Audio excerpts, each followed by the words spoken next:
expect it's going to sell itself. You kind of have to really get into the details of things and explain things that should work. And to wrap things all up, in their instance, they probably should have spent more time. They should have hired a consultant to look at it. They should have maybe not just buried the idea like they did, because Farrell ended up going on later on and forming its own police department. So there probably was a future for it, but it just, the timing was bad, basically. And, and then you find out as the manager too, sometimes as the manager, you are leading a team effort, or, most of the times a team effort, you hope. When something doesn't always go right, it is the manager's fault. And sometimes it's the manager's fault to take the fault of things that might not necessarily always be totally the manager's fault. So you have to be big enough in the role and the position to do that. So that was a failure that I most famously, if you wanted to look at that way, participated in it, you could read about. But it was one that there was certainly a learning experience. And when you look at a successful merger, you have much more pieces in place like you have here, where a lot of those heavy lifting pieces have already been done.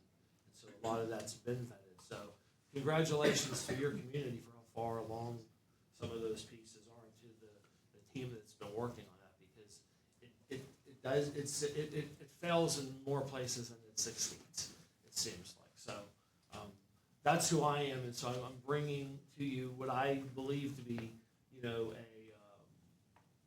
a range of experiences that I could apply to your community. Thank you very much. All right, Sean, I think you're up Okay. next. Good afternoon, everybody. My name is Sean Arbaugh. I am born and raised in Old Sandy Township, New Dubois City. I grew up here, fished here, hiked here, hunted here, down in the Fairman Drilling Bugle Club area. Still live here. I live up in Treasure Lake area now. And I just love this community. I'm going to kind of start my story a little bit backwards and just start off with I did leave full-time employment of Dubois and Sandy back in December of 2024. I say full-time because I still work part-time for Dubois and Sandy because I just can't get enough. Over the course of the last year and a half, I've worked over 300 hours for Dubois and Sandy to help projects along, such as help with right-to-know requests, ordinances, resolutions, projects including Industrial Drive, Sewer Project, Kiwanis Trail Phase 3, projects that I'm all working on, grants and grant applications for. The reason I left, I know a lot of folks have asked me why did I leave, and one of the primary reasons was my wife had a calling from God to go back to school for mental health counseling, and she got a calling that she needed to help couples. We had a unique opportunity, her as a teacher at Brookville, a job opened up at Brookville which would allow me to transport two of her children there each day to school, and work in Brookville as the business manager. It's a great position, great people, and a great district. I'll kind of go backwards and say, again, born and raised in Dubois area. I graduated high school here. After high school, I didn't know what I wanted to do, so I ended up working up in St. Mary's at a powder metal factory. Decided that was not the life for me, and I joined the U.S. Army Reserves. One of the best decisions I ever made. It was a great time. During my Army Reserve career, I was deployed to Iraq and served about 2 years active duty. I am a combat veteran, and I spent some time in the desert and in some other places. After I was out of the Army, I did go to college for my bachelor's degree in environmental resource management, and spent 10 years afterwards working for the Pennsylvania Department of Environmental Protection, everybody's favorite entity to deal with. So I worked there for 10 years as a manager in the wastewater, stormwater field. Great position, great things down there. During my time with the Pennsylvania DEP, I decided to go back to school for my master's in public administration. Being a combat veteran, we were offered some free degrees, and I decided to go to Kutztown University and complete that degree program while working full-time. I fell in love with municipal government from that program. I really, really enjoyed it. I was already working with municipal governments, with DEP, and I decided I wanted to take a leap. So after 10 years of DEP, I became a township manager in South Londonderry Township in Lebanon County. Had a great experience there. After about a year and a half there, I became manager of Bethel Park. Municipality of Bethel Park's about 32,000 people just south of Pittsburgh. Really great community down there. When the Sandy Township position opened up, at the same time, my father was falling ill and starting to pass away. I had an opportunity to come back home here to Sandy Township at that time. I became manager of Sandy Township and managed for about 7 years in Sandy Township, and did concurrently about 8 months with the city of Dubois as we were going through the consolidation process. It's been a great ride, great opportunity, and love these communities. While here, worked on many projects, including getting sewers and a roadway behind Walmart, the industrial drive area, to help economic development out there. We were able to get sewers finally on Platte Road to help drive economic development out in that area. We got a $1.5 million grant for Kiwanis Estates Phase 3, which we're going to be starting and bidding out here in the near future. Projects that are going to bring housing, bring economic development into the area. We were successful just recently. We completed the Maple Avenue sidewalk project, something that we're very proud of, so that we had a connectivity from the trail system to a sidewalk to schools, and it was a really great project. So looking forward to coming back to community to work, and I thank you guys for coming today.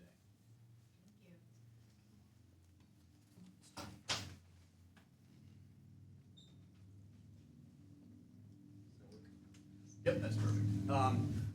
My biggest failure I want to talk about was while I was in the military, specifically when I was stationed in Iraq, and this was a hard lesson I learned. I'm going to just paint a little bit of a foundation for you as we walk through this. So I was in an Army Reserve unit in Brookville, Pennsylvania, and transferred to Bridgeport, West Virginia Army Reserve unit due to some skills I possessed in explosives. From there, we were sent over to Iraq, actually Kuwait first, then we made our way to Iraq.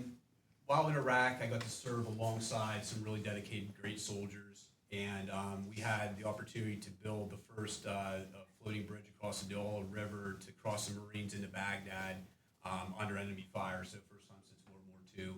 Really taught me a lot about developing grit and responsibility for all individuals in my unit. My greatest failure started when I received a Red Cross message that my Uncle Curtis had died. My Uncle Curtis was a very special person to me. He was like a father figure to me, and it really tore me up inside. 19 or 20 years old, and I wouldn't get to go home and see him off. So what I did is I decided I need to just escape the war, escape everything, and I walked off my nicely guarded post into a combat zone and just walked right by the guard towers and out into the middle of the desert.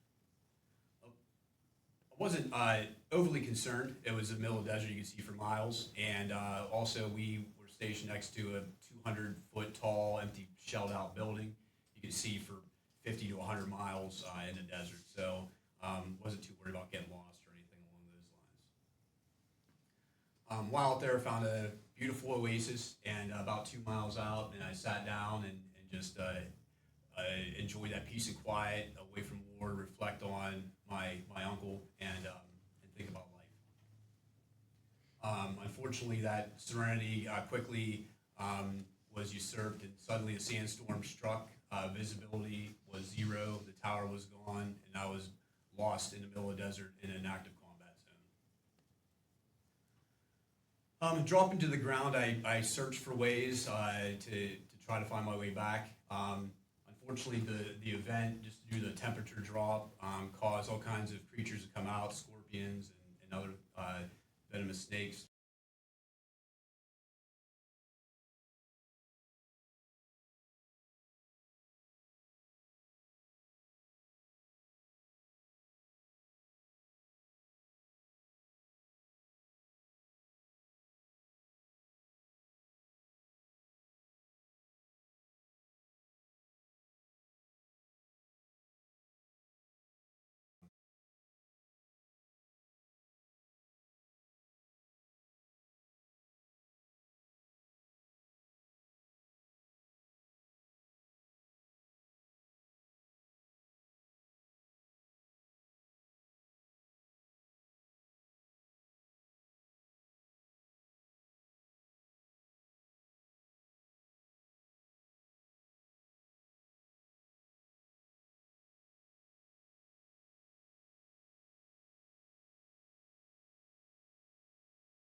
and I plan to lead the same, have the same accountability and love for the community that saved me from the desert, serving the city of Dubois. So thank you. Great.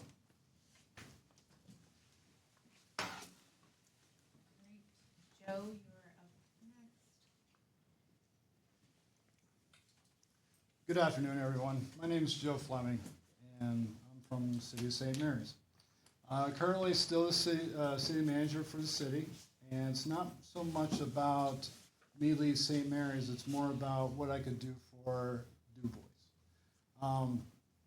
Served since 2021. I hold an MBA in minor in public administration. I'm currently pursuing my doctorate in business administration, and my dissertation is actually based on rural development.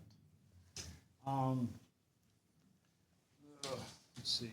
I do hold multiple positions at the city. I'm also not just a city manager, but I'm also the city treasurer and the city secretary. I serve on multiple committees and boards throughout the state. I'm also involved in the PA Governor's Advisory Board for Rural Affairs, Pennsylvania Municipal League as their board of directors and executive committee, and board of trustees for our UComp, which is the Workman's Comp. And also I work with the St. Mary's Area School District Foundation as being a member of their board. So what that mainly does is it provides accessibility, networking, and favorability as long as advocacy for the municipality. All of them except for the St. Mary's Area School Board District Foundation would transfer with me.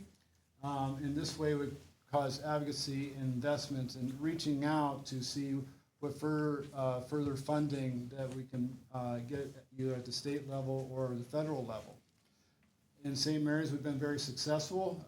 We've had growth since 2022 of 25% in revenue with a debt reduction of 27%.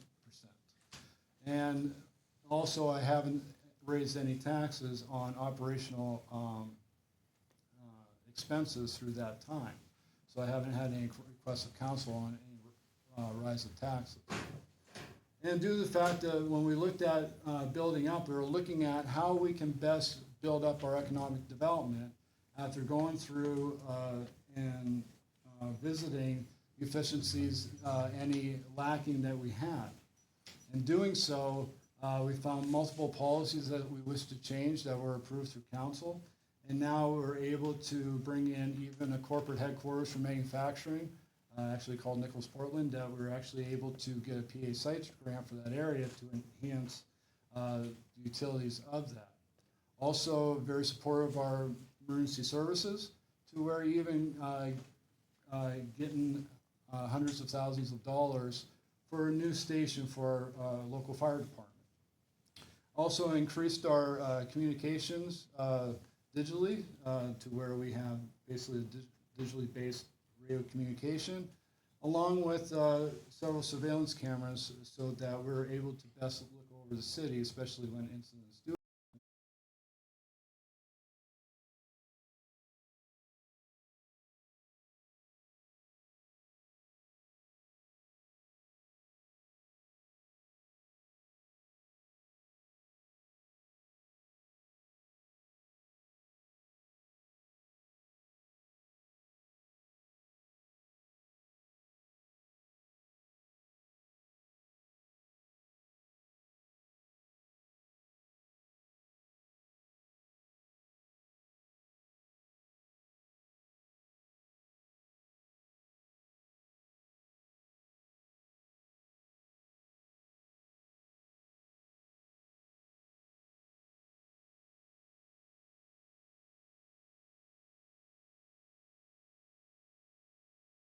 About 10 p.m. He was in the ICU here in Dubois. The nursing staff was amazing and allowing me to sit with him. And in that moment, not knowing what the outcome would be or how the recovery might affect him, the weight of everything really settled in. We spoke for about an hour. I expressed my love for him and prayed that everything would be okay. That moment stayed with me because it reminded me that no matter how committed you are to your job, life can bring moments that challenge you personally and emotionally. At that time, I remember trying to be all I could in the work responsibilities and duties, while not giving the same attention to what mattered most in my personal life. I wanted to stay strong and keep performing at a high level. I was so engulfed in my work that I had forgotten the importance of family. The experience made me realize how easy it is to let professional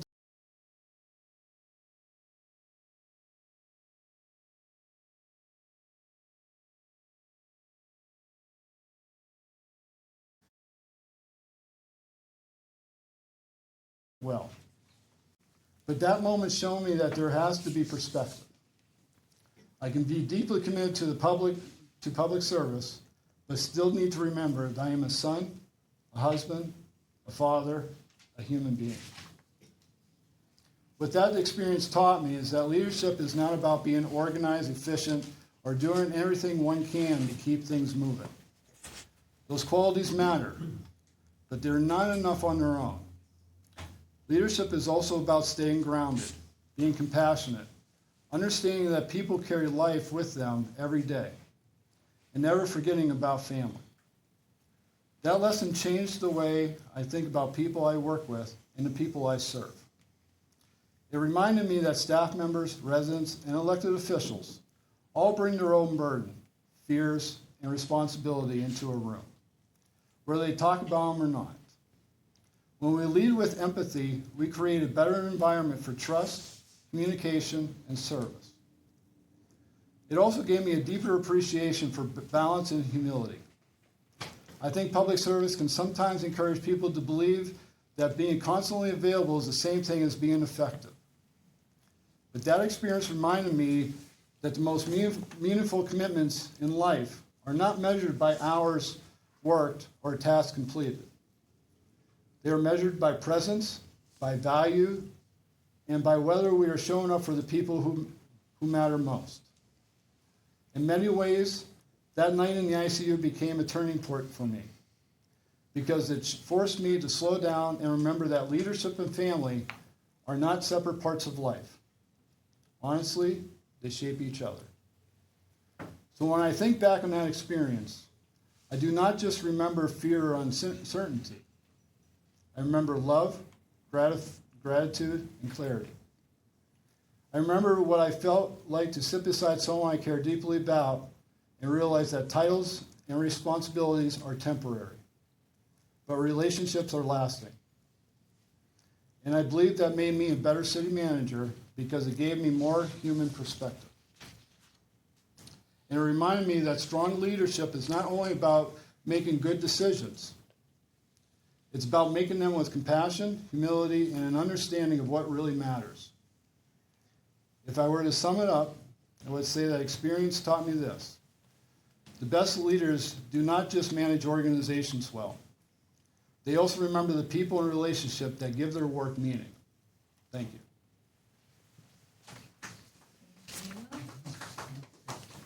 Thanks, everybody. So we're going to move on, excuse me, to the question and answer portion. So this will be, I'll ask a question. Each of you has an opportunity to answer that question. There'll be a 2-minute time limit. Corby over here has a little yellow card when you have 30 seconds left. And I will try to keep you all on track and be pretty stringent about the 2 minutes. And again, we'll just we'll just go down the line, starting with Sean, Scott, and then Jeff. So the first question is, why would you leave your current position and why Dubois? Well, for me, why I would leave my current position is I love the city of Dubois. Again, born and raised here. I'm a volunteer flag football coach here, been for years. I go to church here. I serve my community here. I schedule litter cleanups. I do a lot. I love this community and really want to see it thrive for my kids. I have a lot of experience with this community, and I think I can bring that back here and hit the ground running day one. I'm sorry, what was the second part of your question, Marianne? Why Dubois? Why Dubois? Okay. Yeah, so I think, kind of reiterating on everything, I just love this community, and I think that I can do a great job here. Love the employees. I can work well with this council, and would really, really enjoy the opportunity to come back.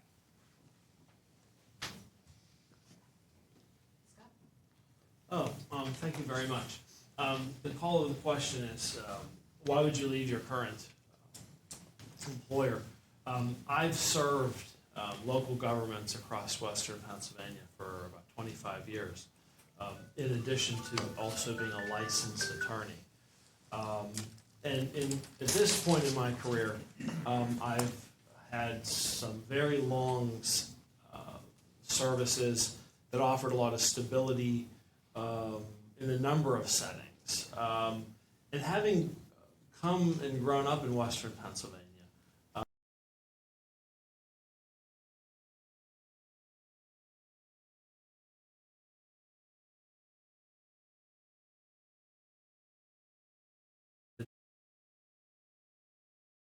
led me here in a sense to the community because this is the first time that I'm seeing Dubois. So what's a disadvantage in some sense is an advantage that I have because it's one of the few parts of the state that I haven't really seen or experienced. And so at least for the last day and a half, I'm seeing a place that I would like to be part of, that I would like to be in. There's a lot of people that would like to have a place to go fishing in the middle of their town. That's not something that you see all the time. You have a lot of opportunities here as compared to a lot of similarly populated communities in Pennsylvania. Everyone's facing a lot of the same challenges. So for me, it's a place that I would like to live at, and I've relocated my entire life professionally. So I am a family of one, although I have some other obligations. It's relatively easy for me to do that. So glad to be here once again, and happy to be to discover Dubois really for the first time and hopefully not the last. But it's just been a lovely time. And the thing, and just to conclude, the one thing that I really will say, I think Dubois has really going for it the most is has a lot of friendly people.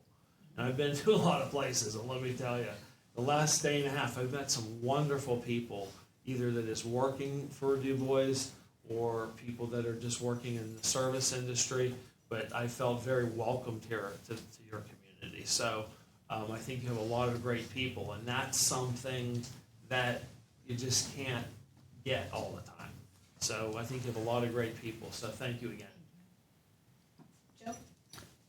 I don't necessarily believe it's a matter of me leaving St. Mary's as much as what I would love to do for Dubois, especially with everything that the networking, trying to bring in the investments and look at trying to solve these issues or challenges that you have and create opportunities for them to bring the community together.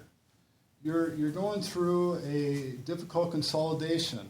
This isn't the first attempt, but it was the last attempt. So, and then bringing accountability, transparency, and trust back into government. You have a brand new elected officials, brand new city, clean slate, and being the neighbor to the north to bring a fresh new perspective to administration. You have a lot of great assets. You have a gold mine. You have beautiful parks, beautiful fields that are utilized by, seems like everyone, especially in March and April when nobody has any fields available. You have hospitality. You have industries. You have a lot of things going for you, a lot of opportunities ahead. And I do believe that the best years are still ahead of us that really captivate everyone. And you have great working staff. Leadership team has been wonderful in trying to keep everything. But I want to be a part of that. And I want to help you bring in what I can, especially throughout the state and the networking and the organizations that I'm involved with.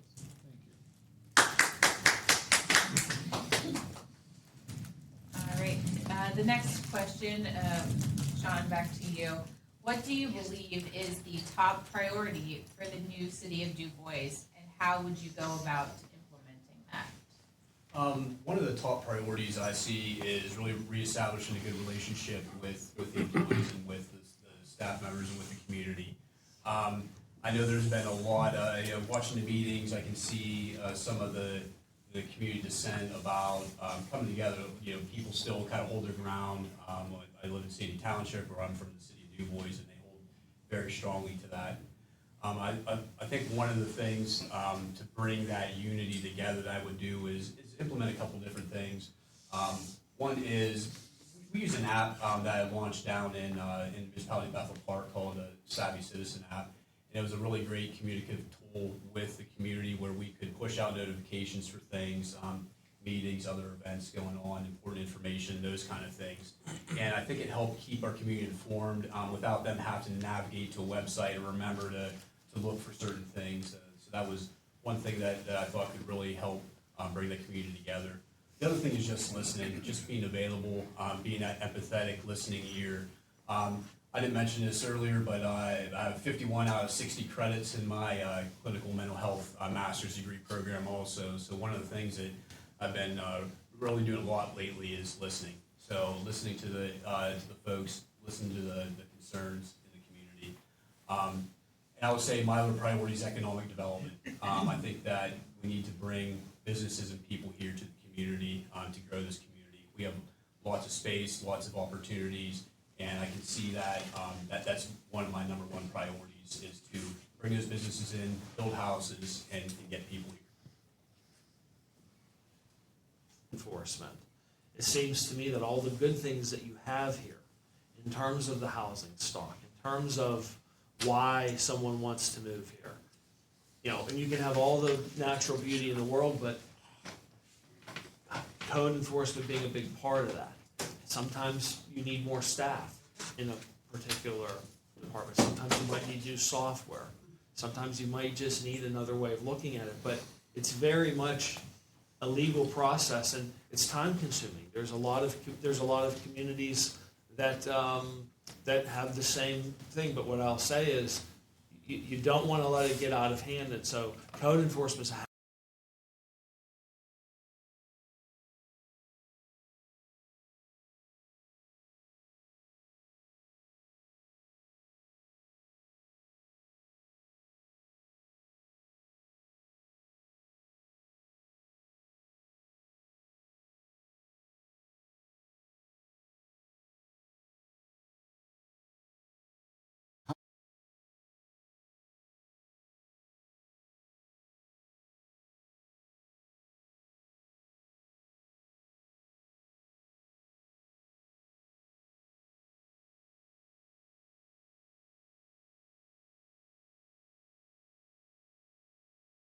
to stay that way, and making sure that your lives are better as it is for tomorrow than it was yesterday.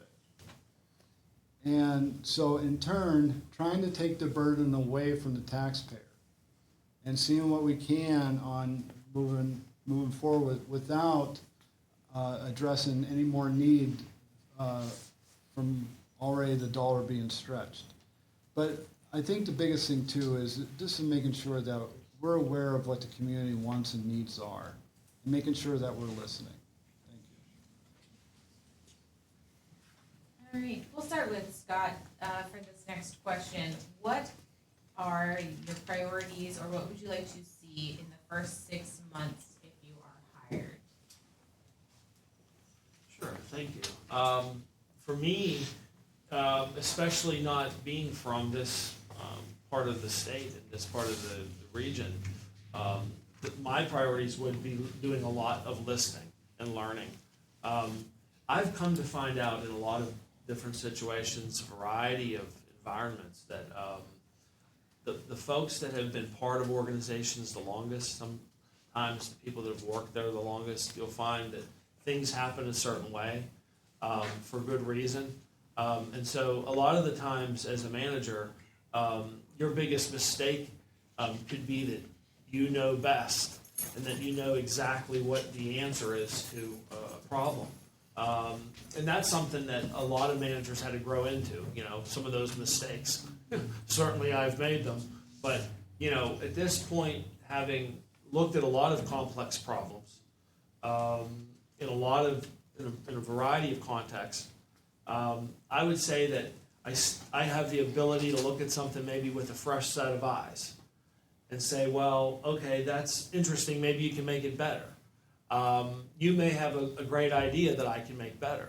Perhaps you have one that can be improved. And so it's part of that, I think, dialogue that you're looking for. And a lot of the times what you find is that the best ways to see change, the best ways to see new projects is really through a collaborative effort, a collaborative discussion, right?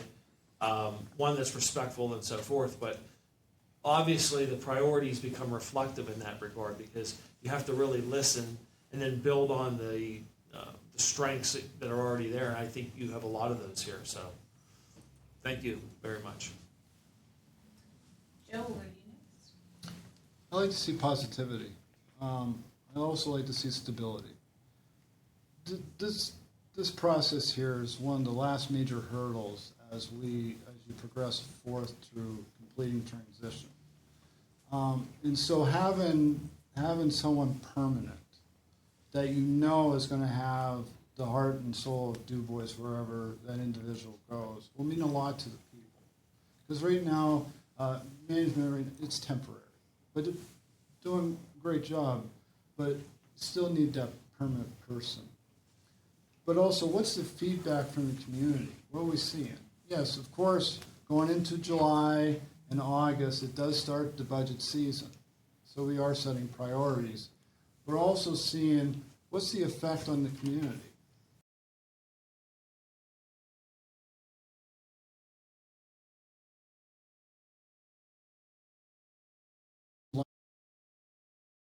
Fortunate to start with the clean slate. You've always been Dubois, but you're actually in the new city of Dubois and bringing everybody together and looking at preparing the future on sustainability. Work on partnering up and bringing the community as a whole. Is there organizations, because you have a lot of functioning organizations that many areas, you have like downtown Dubois, you have the Chamber of Commerce, you have the RDA, you have a lot of organizations that look after the community and want better. And seeing how we can bring them all together for betterment of the citizens. Thank you. Yeah, within 6 months, first thing I would like to do is really work closely with the staff to get us back into my three principles: a positive work environment, a structured work environment, and a cohesive work environment. If we can get the staff and we get everybody on board, things just run so much smoothly, and they're the ones that do everything in the city. The manager's a great person to help assist them get where they need to go, but at the end of the day, the employees do the heavy lifting.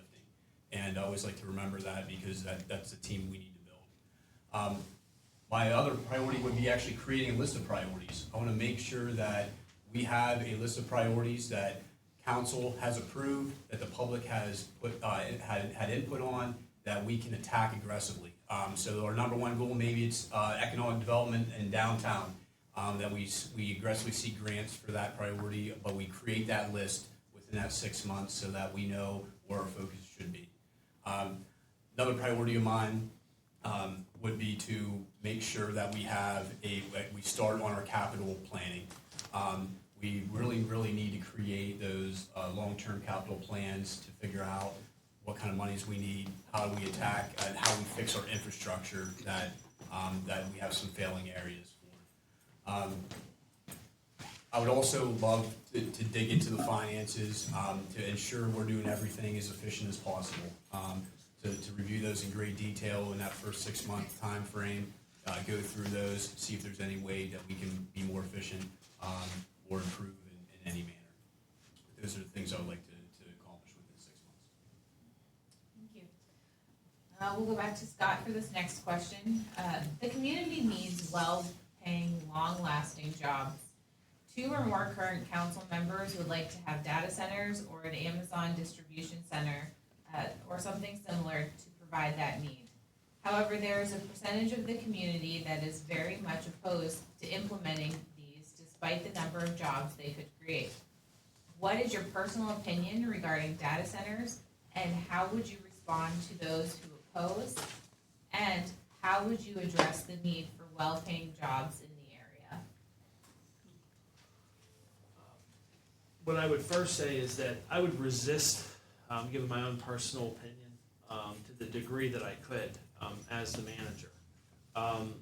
And on that note, it's not a new phenomenon in terms of a new activity or a new land use that a lot of people might have a lot of concerns about. And certainly there's a lot of scenarios you could look to, especially the Pittsburgh region, of where Amazon was turned down or they left or they made other choices and so forth. But the one thing that I would point out, probably especially to the resident, is that in a lot of ways, sometimes the local elected officials' hands are somewhat tied. You have zoning laws, and you have all of the mechanisms for land use that you have, whether it's planning commission, your zoning hearing board, and all those things. So, your local officials, they don't necessarily have the ability to pick and choose what goes where in Pennsylvania. That's not how things work. So there is a lot of process that has to take place. I think as it relates to the data centers, I think that a lot of it is wait and see. I wouldn't expect that there's probably going to be changes to state laws, and there's probably going to be things that every community is going to have to react to. But certainly, your local officials, I think, are looking in the right places to get guidance, because certainly you don't want to do anything preemptively necessarily. So a lot of it is part of that explaining to the public that the local elected officials, sometimes they have to follow court rules. They have to follow a lot of times what a judge says. So our personal opinions, a lot of the times, it's really not what it is about. It's really about following the process and following the law. So thank you.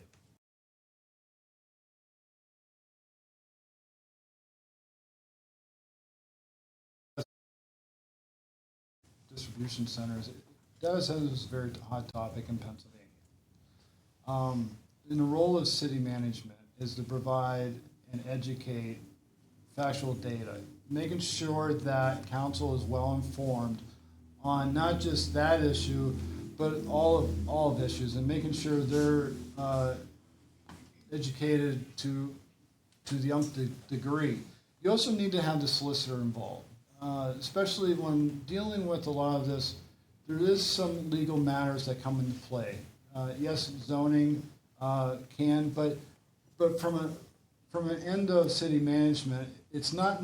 We're here to implement and execute, to ensure that whatever the direction and decisions made by council are presented to whatever their needs are, and making sure that whatever information should be had is given to them, because, and also to receive the feedback from the public, and also provide them what information or anything that's coming to administrations that's actually translated to them also.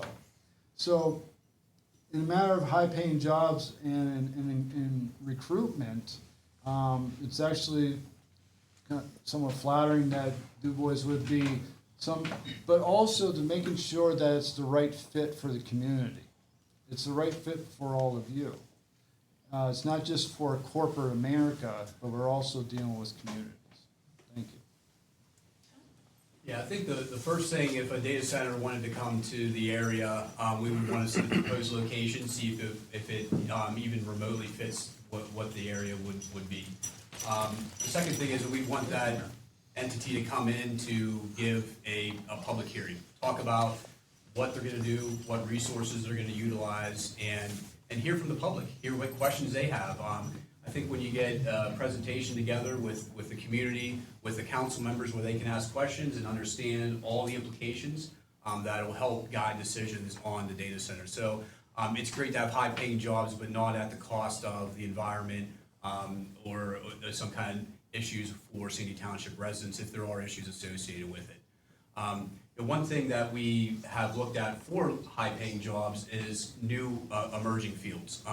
One of those fields has been that critical mineral field that we think Sandy Township would be a great location for. We reached out to legislators in the past and would certainly continue that effort to bring that critical element mineral facilities here that could utilize wastewater, acid mine drainage water to get these minerals out of and use them to make phones and some other high-tech industries. So that's one thing that I've personally been involved with at Sandy Township, and we have a great location for it that has coal and some acid mine drainage to work with already. So, in closing, I just want to say that I think that public process, making sure that citizens get to ask their questions, make sure council gets to hear the same questions, will help guide that decision. Thank you. These next questions will serve Joe. What are your ideas to bring businesses into large empty spaces? I believe it's actually through partnerships of the organizations that work so hard, especially when it's within an outreach, and how do we enhance our marketing? Locally, especially within the close areas, everybody knows what Dubois can provide. But how can we enhance and reach out beyond that? What does that look like? How can the government assist to where you're not taking over organizations that are already doing this? And how do we enhance their cause? What resources do they need? What assistance can we provide, especially maybe on a communication line? Or, is it through the media? Is it through digital platforms? So in looking, how can we partnership with bringing the community as a whole and filling in those empty spaces and enhancing economic development? Thank you. Yeah, one of the things that I would say, I don't want to steal what Joe said, but partnership I think is the key word there, to work closely with them. For example, one of the things we were proud of, we were able to get a Commonwealth Charter Academy that's just finished construction, getting ready to be operational, bringing 130 great paying jobs to the area. We were partnered with them to get that. As we've worked with the consultants and the builders out there, they explained how great it was to work in Dubois, how accommodating we were, how we were helpful through the process to get their land developed and to get them online. For empty spaces, we have the Dubois Mall. Unfortunately, when I was a teenager, it was a great place to hang out and very thriving. It hit a low point, but it is rebounding. And I think that, again, that partnership of working with them, what else can we do here? Is there recreational opportunities at the mall with these large spaces? What other possibilities do we have? Is it maybe some housing or some apartment type structures, those kind of things? So I think we think outside the box.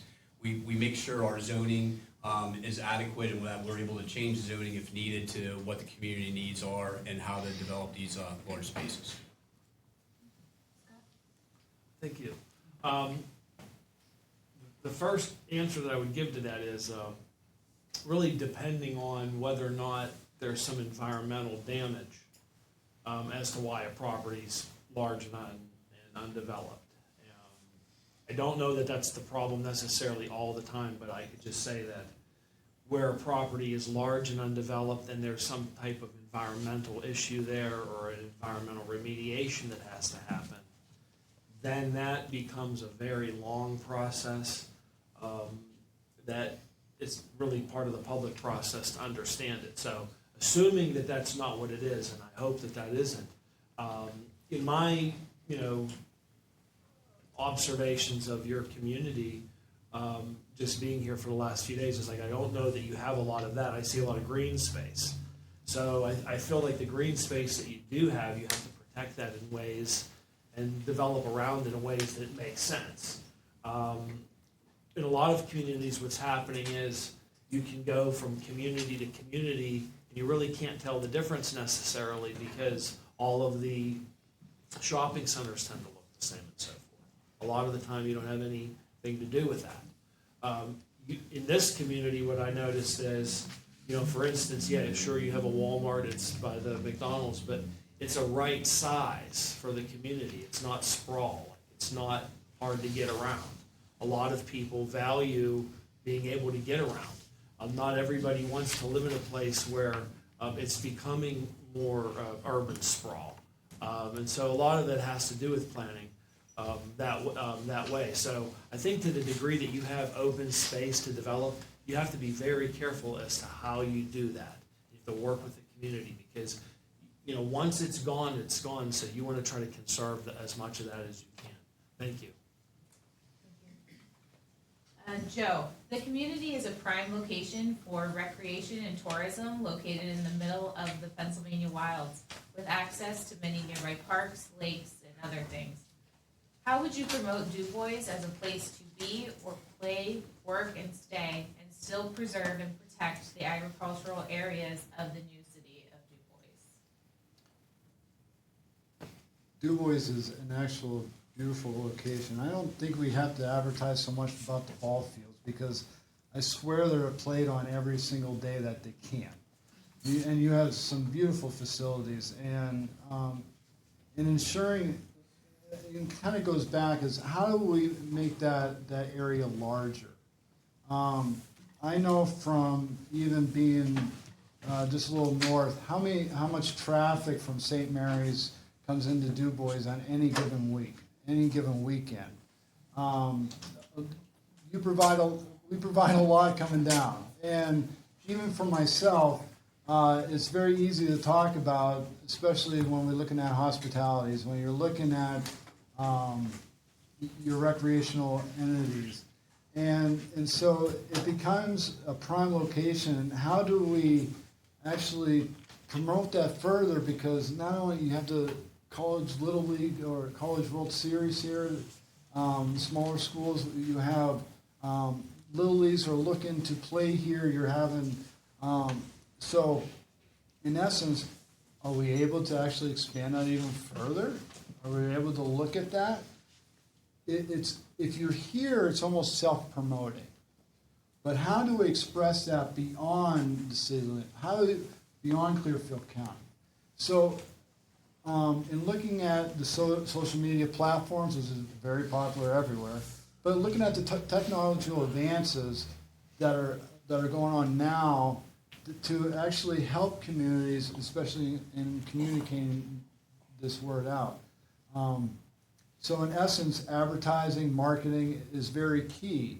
But there again, there are organizations that it might be somewhat fragmented to how do we bring that all together to be as one and broaden that span and broaden that scope. Because once people realize the assets that you have, it's going to be a no-brainer for them to come back and invest into Du Bois. Thank you. Yeah, I think one thing we can do is to expand our recreational opportunities.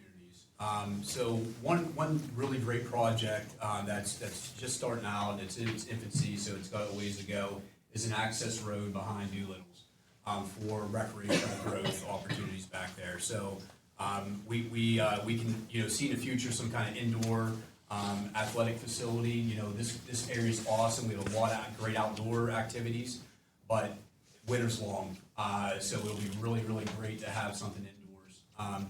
We can see, the future looks like maybe some kind of water park up behind there that attract people to this area and promote recreation in the area.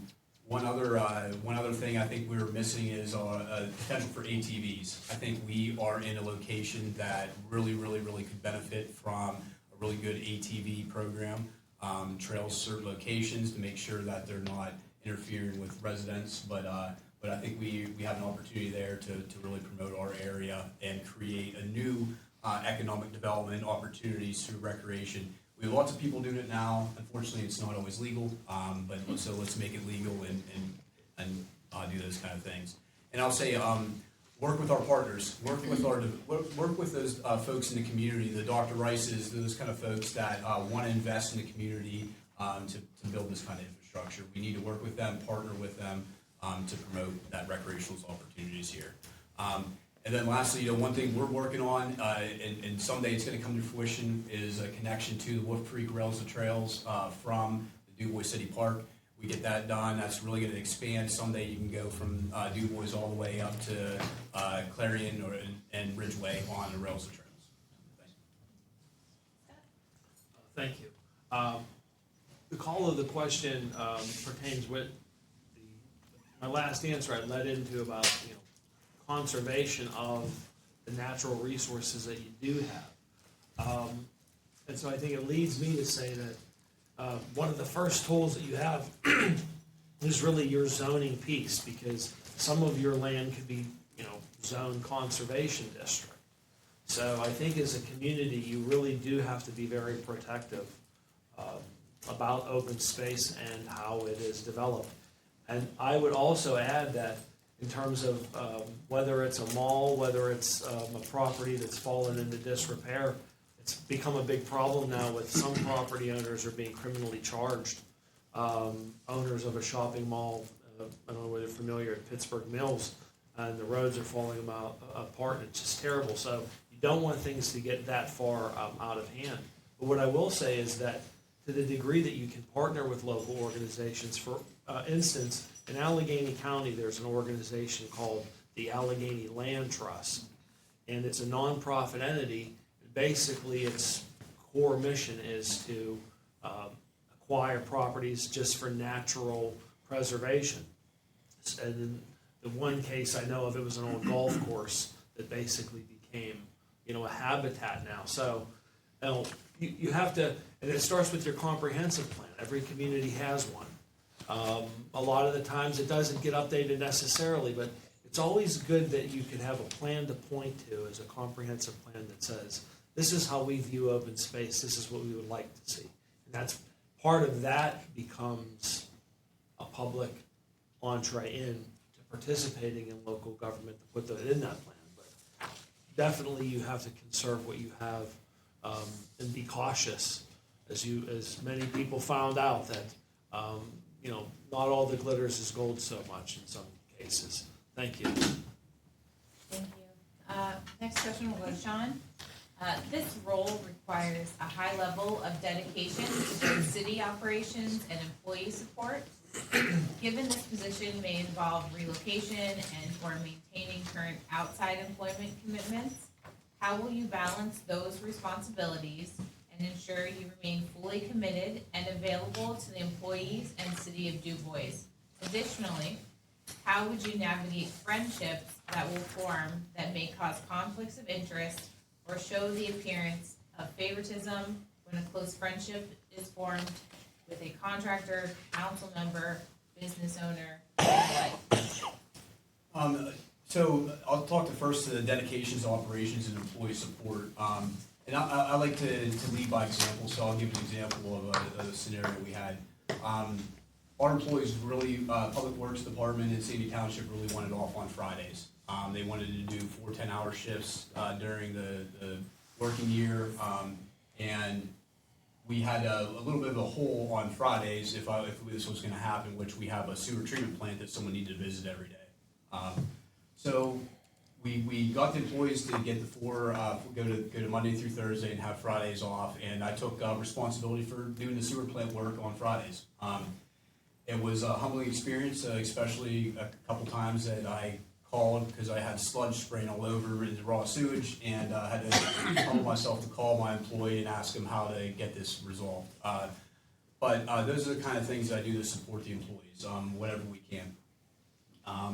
As far as relationships with and friendships, I've always been able to draw a very distinct line between friendships. It's great to have friends at work, but we avoid those things of, especially with employees of any kind of, especially romantic relationships, any kind of thing that would be a one-on-one, like out at a restaurant or those kind of things. So I've avoided those through the years and to not have that incident. As far as working with council members that may be friends, that does get difficult, but I stay away from it unless we can get the group of us together for some unofficial type business. Thank you. Thank you. Firstly, I would say I've lived in every community that I've ever served. It's been my pleasure, really, in that regard, that in every role that I've served in Western Pennsylvania as a municipal manager, I always had the pleasure of living there and becoming somewhat absorbed into the local culture where you can find it. So, thank you. Without knowing a whole lot of specifics about it, I would say that I would seek out advice from the folks that are your underwriters, perhaps the folks that are your advisors. As a manager in that regard, it would be to bring forth options to the council on any kind of refinance, any kind of a bigger debt, any kind of a thing like that. You really want to have options if you have them. Sometimes people have debt that they can't refinance, that's a problem. So it's really a matter of what someone can show you as the underwriter, and then it's a matter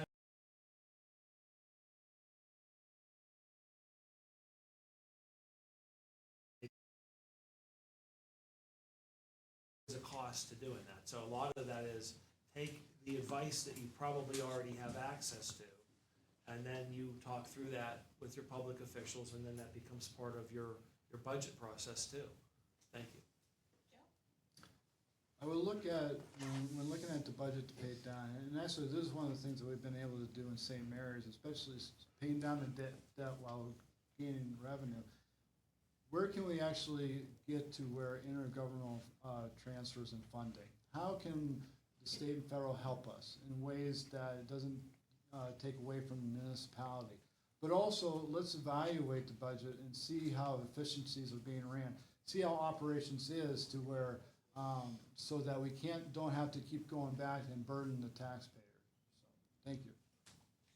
Yeah, one strategy I would do, we have a lot of smart financial people, first of all, in this community that we can tap into free of help. Additionally, I've built partnerships with some really good financial folks throughout the years, both at the school district here at Sandy and Bethel Park. And would tap into the resources and have them take a look at it to give some advice.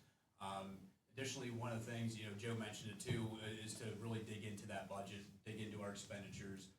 Is there anywhere where we can recognize some efficiencies? Thank you. All right, last question, and we'll start with Joe on this last question as well. What is your experience with fostering relationships between higher education and the community? Actually, very good. I just got awarded with partnership through Stronger Education Partnership through the St. Mary's Area School District and being part of their foundation board. And also you have colleges and universities, higher education interested in Penn State Dubois. So how you have a small piece of a puzzle. How can we enhance that? We have the door open for somebody. How can we enhance that and reach out to more? We have it started. Let's look for completion. Thank you. Scott? Thank you. I had the pleasure of serving on the Penn State Shenango campus on their board of directors when I was the city manager of Sharon. So in that regard, I clearly had a role in trying to do things where at that time we were trying to have some student housings and student housing mostly downtown Sharon. But I've also I've partnered with Till College. I was an adjunct professor there at the time that I was the borough manager.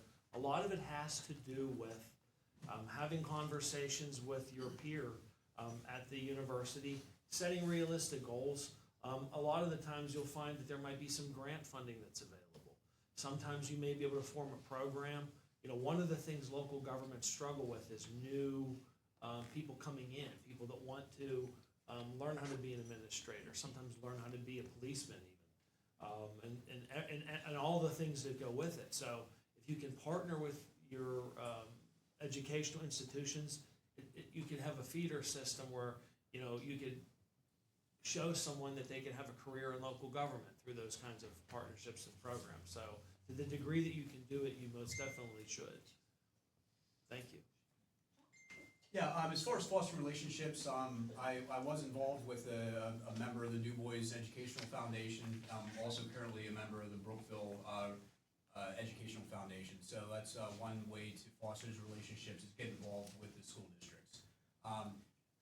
Also build those relationships with the superintendent. When I worked for Sandy Township Dubois, we partnered on lots of different things. If it was they needed a speaker for Veterans Day, or we needed to figure out some ball field type issue and maintenance, we worked very closely together. I would say also working with our legislators. They have that statewide influence that they can bring those colleges, they can bring those resources together to work with the municipality to bring those folks here to town. Thank you. All right, that concludes the public presentation of the candidates. I'm sure that they will all gladly go out into the lobby and can answer any additional one-on-one questions.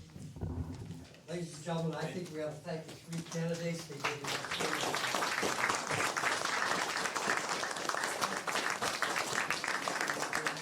snack time here. We're going to have a public hearing at 5:45. So please help yourself. I was like, how you doing?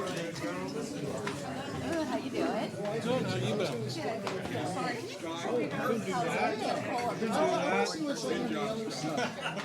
We'll find out in a couple weeks. I was saying you guys haven't had one yet, right? Yeah, we got on the 28th. And then I got 3 more to blow on them too. I'm trying to get those notices put together to get out. Tell me about it. He said, we know we're like 3 a year. Yeah. That was your life.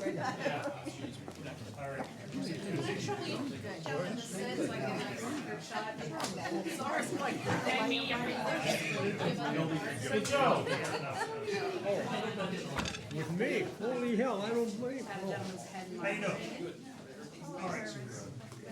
I know it don't smell that bad. Y'all can smile. I know, we just warm in.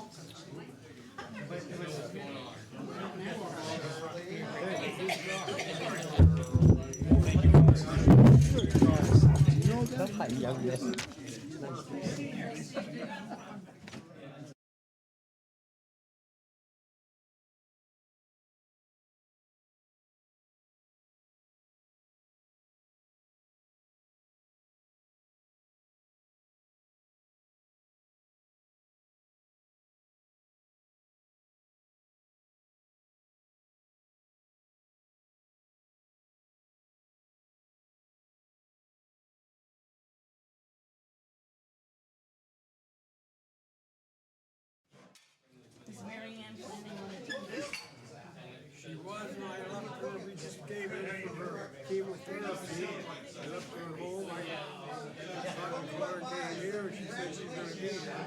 I don't wanna save her seat. I got her a seat. You know, she would never tell this to you. Maybe I should. Bill, you ready to go? Mike, ready to go? Ready. As soon as we get this young lady out, we'll get her.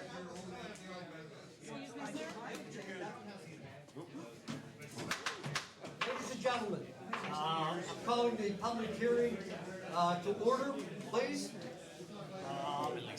At this time, I turn it over to Zach. All right, welcome. Public hearing for Bernard and Naomi O'Kane, 305 Five Fathoms Road. They're looking to combine 3 lots into one out of the Treasure Lake PRD zone. Planning Commission reviewed this April 21st, recommended approval. We did advertise for this public hearing today for the requirements of the NPC. So any questions, comments on that? All right. Questions for Zach? Next one. All right, comments for Robert and Elaine Stoner. This is on Dominica Road in Treasure Lake.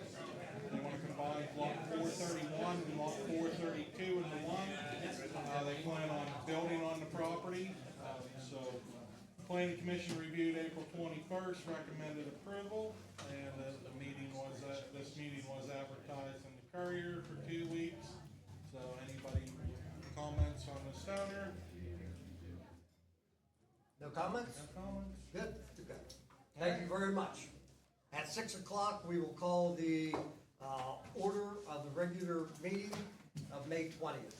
Mr. Chair, we need a motion. What's that? To adjourn the public hearing. Yes. Motion to, So move. motion by Bill, Second. second by Shirley. All those in favor signify by saying aye. Aye. Opposed, the same. Motion passed. Thank you. Thanks, Bill.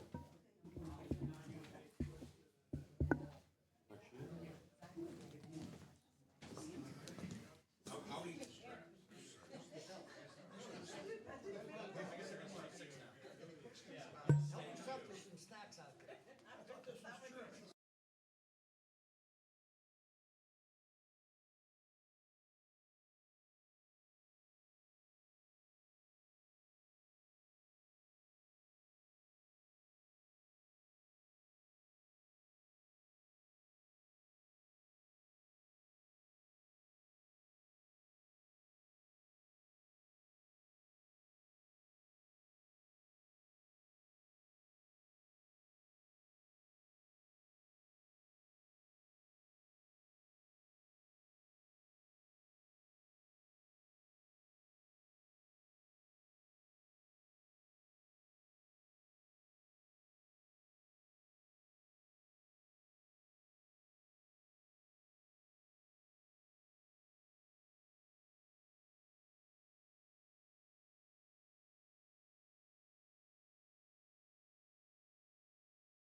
bow your heads.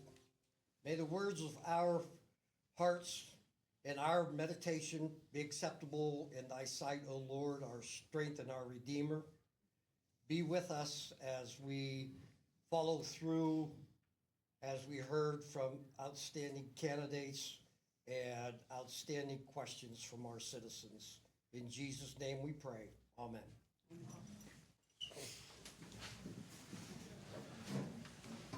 you very much.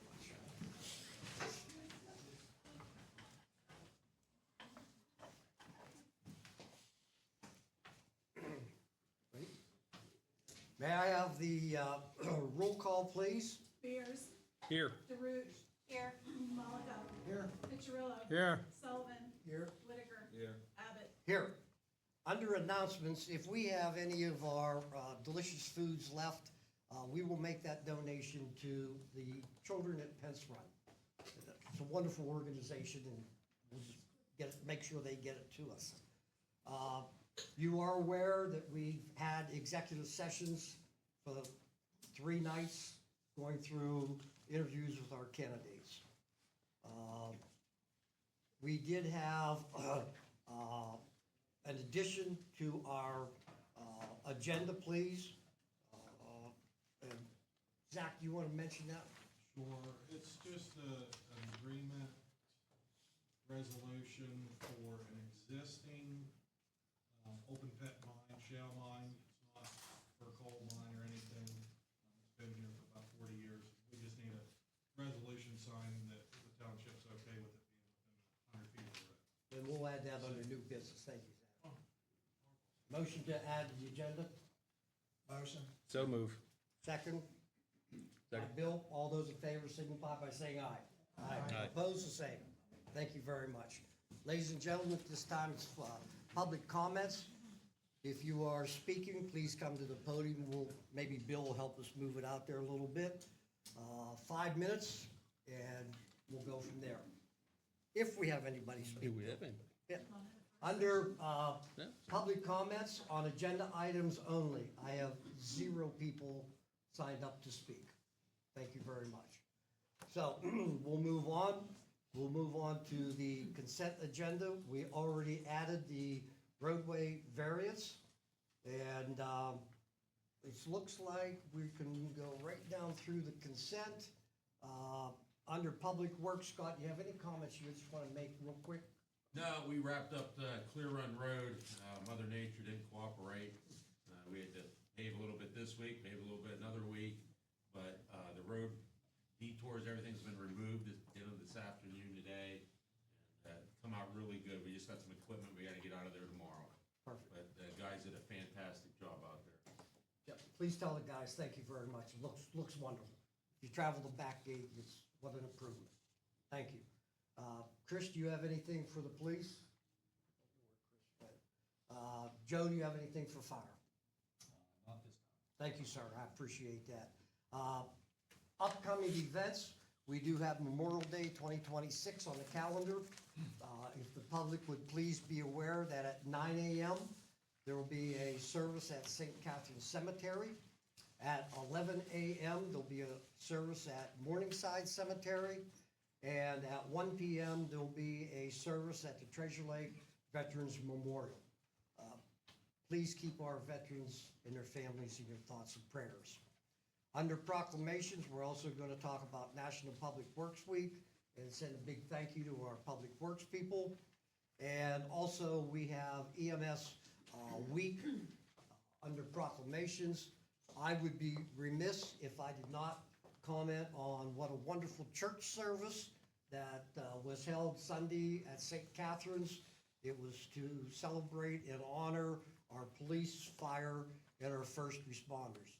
And I'd like to thank St. Catherine's and all the police, fire, and first responders and council people that turned out. Thank you very much. Under correspondence, I have you, Scott, for Green Light Go update. We're in the process of still in the design phases for the replacement of the traffic light at Brady Street and Dixon Avenue. And the second light involved is on at Beaver Drive and Liberty Boulevard. Thank you. Any questions for Scott on that? Looking for a motion for the consent agenda, please. So move. By Bill, second by Mark. All those in favor signify by saying aye. Aye. Opposed, the same. Motion passed. Moving on to special presentations. At this time, I would like to call on our interim manager for year-to-date financials and looking at her Ouija board for forecasting upcoming events. So, Lisa, take it away. Thank you. You're more than welcome.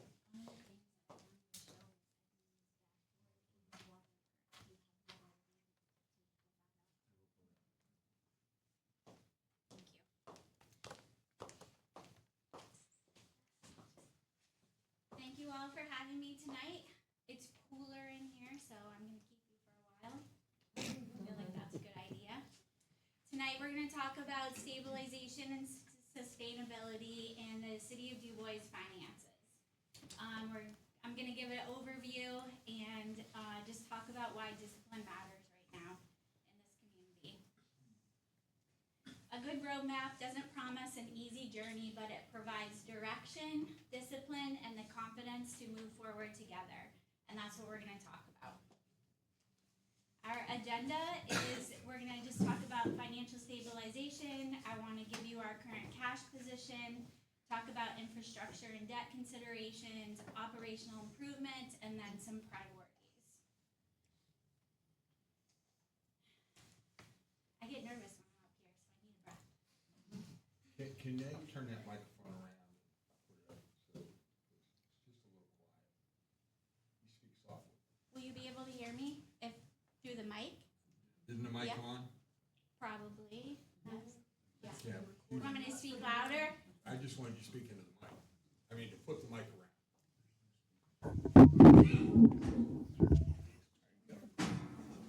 Okay. We're going to talk about why discipline matters right now. The current pressures that we have on our finances are some post-consolidation integration. We still are working on some of that stuff. Our utility infrastructure obligations are dealing still with some inflationary costs. Through the years, Ben gave a presentation many months ago about the not raising taxes and the lost opportunity in that. So we're still trying to catch up from some of that stuff. The startup of a new treatment plant facility is still a little bit unknown, although it's going really well out there. Deferred capital needs, ongoing reporting and system requirements and refinements, and then of course personnel and benefit costs are, I put that in current pressures, but it is just universal when you have an organization. Those are the things that you really have to watch because they can creep up really quickly. So for my fiscal guidance for council, we want to proceed with legally required projects, infrastructure preservation, grant-funded commitments, and efficiency investments. And then we want to be careful and reevaluate the non-essential facility upgrades, large reserve drawdowns through capital. You know, we had a lot of capital on our list, and then discretionary expansion projects, unfunded initiatives, etc. We're going to talk about cash for a minute. We have more funds than this, but these are the funds that we're working within. And so total cash for these funds is $8.1 million as of Monday. And you can see how they're spread out on this pie chart. And of course, the general fund is we just had tax revenue come in, so it has the most amount in it at 29.5%. Capital is carrying a really nice balance at 17.6. Liquid fuels has a nice balance. I know we have some work that we want to do within that fund, and then the utility fund at 19%. I'm going to breeze through these funds real quick. I have a slide for each. So here you go. Here's the fun.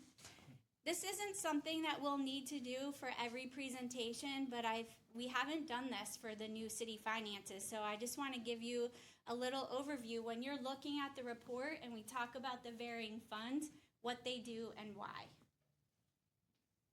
So the first one, of course, is the general fund. It pays for all things administration, public works, parks and rec. code enforcement, community development, and it's primarily funded by real estate taxes and earned income tax and also many other sources, but those are the biggest revenue generators. Today, it's operationally stable. Personnel and benefits always require close monitoring. Public safety is the highest priority, and ongoing financial integration and account refinements do continue. We're still working on making sure Edmonds does what it's supposed to do and gives us the answers that we're looking for in our financial story. I quickly want to touch on CDBG funding. We have $22,000 in this fund right now. This has a lot of projects slated for it. Currently, Urban Engineers helps us manage those projects. And this is community block grant funding, for those of you who may not know. And it has very strict rules of where we can use the funds in what tracts of areas in a community. Currently, we have $504,000 that we are using towards the Coke Hill Waterline Replacement Project that's almost complete. And we have a future project slated for Quarry Avenue of $251,000 and then some admin fees that's how we pay Urban Engineers to help us track all this. It has really strict auditing guidelines, and sometimes they don't come and audit it for 5, 6, 7, 8 years later. So having all that information contained is really helpful. The tax collection fund is where the taxes, this is a pass-through account, the taxes are flowing in and then at the end of the month flowing right back out to where they belong, county, school, or city. I asked the tax collector to give us some statistics. In April, they processed 5,333 payments. They processed year-to-date over 8,000. They still have 7,000 bills outstanding. The ones that they collected just in April totaled $4.98 million, but that was for both city and county taxes. The offices, hold on. The Treasury team has managed a significant increase in activity, as you can imagine. And while continuing to prove operational efficiency and customer service, they've done a fantastic job of that. They're collecting over 15,000 bills. And they are introducing in the next month or so the ability to pay by credit card, which has been a request of the public. And so they're really working hard to hear what you have to say and to put those opportunities in effect. The utility fund, that is holding water, sewer, and garbage. It currently has a cash balance of $1.5 million. We are using a pooled cash strategy for the utility fund for right now. We probably want to separate it eventually, but we weren't really sure what the impact of the sewer plant payment was going to be on the entire fund at $300,000 a month.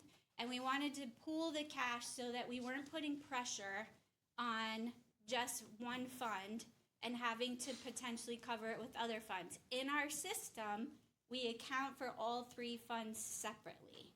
I want to be really clear about that.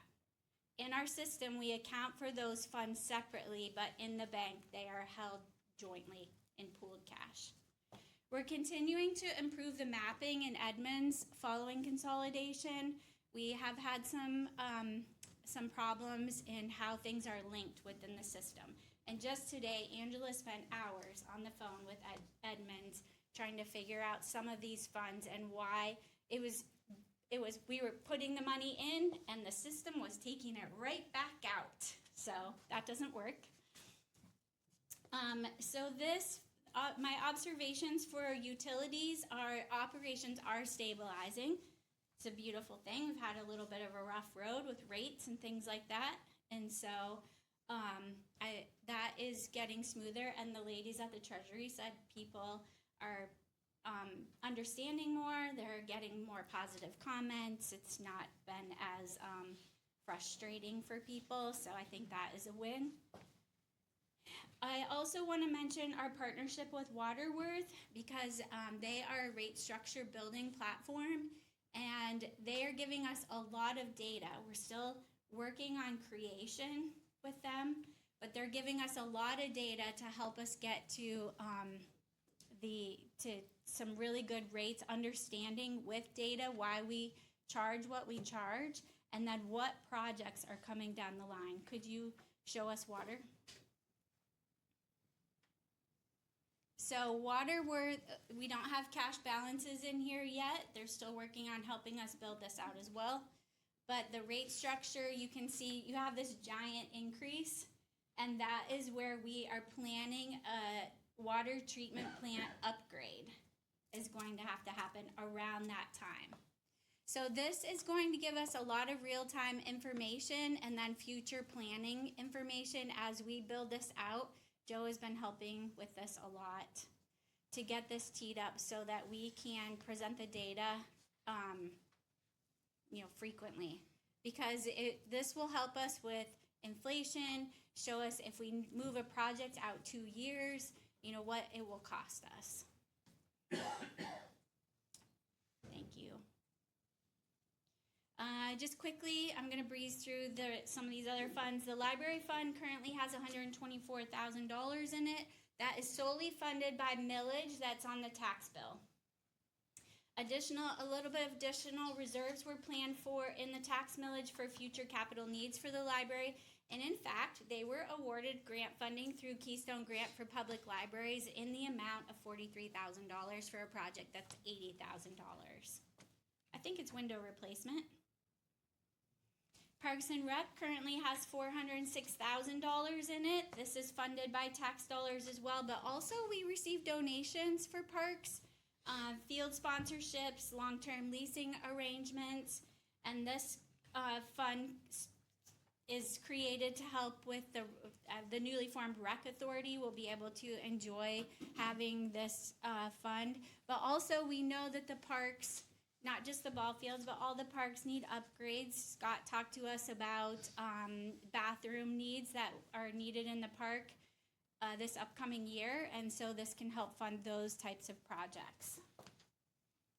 We currently have a grant with DCNR for $18,000 to review recreation and potential revenue generation. And so I think that this will be something that you guys really want to spend some time looking at in the future, the opportunities to improve coordination, advertising, facilities across the park system, and then that DCNR grant will help start a process, right?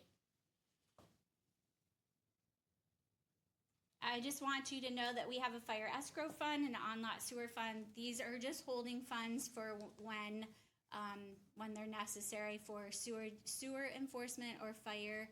Someone's had a fire. This is how we make sure they get the property cleaned up. Capital Improvement Fund currently has $1.4 million. The general fund does owe that fund $300,000 because early on we had to borrow, and we haven't moved that back yet, but we will be doing that in the next month. So you saw extensive capital programming lists when you were working on budget, and that will continue to be the case. This is how we'll pay for that. Liquid Fuels has $1 million, a little over $1 million. We were allotted $692,000 this year in Liquid Fuels allocation and $54,000 from State Road Turnback. We intend to use these funds for road projects. Coke Hill has is doing a water line project right now, and $283,000 of these funds will be used for the paving that goes along with that project. And it's getting close to the end, so that will be pretty soon. I did want to note that the general fund owes Liquid Fuels $84,000, so we will be putting $84,000 more dollars in here. Sandy Township had an audit for the period of 2020 to 2024, and something triggered this repayment, so we'll get that moved over, so that will be increased to $1.1 million. There is a revolving loan fund that has $857,000 in it, and this is designated for the use for economic development programming. It currently collects interest, And so the city should evaluate opportunities to improve capitalizing on the idle cash until we decide the policy direction and strategic planning for this fund. You'll be happy, this is my last one. It's not my last slide, but this is debt service. I just wanted you to know you also had a millage for debt service on your tax bill, and it is 200. So currently the holdings in this account are 204,000. I also listed the debts that we're going to pay with these funds.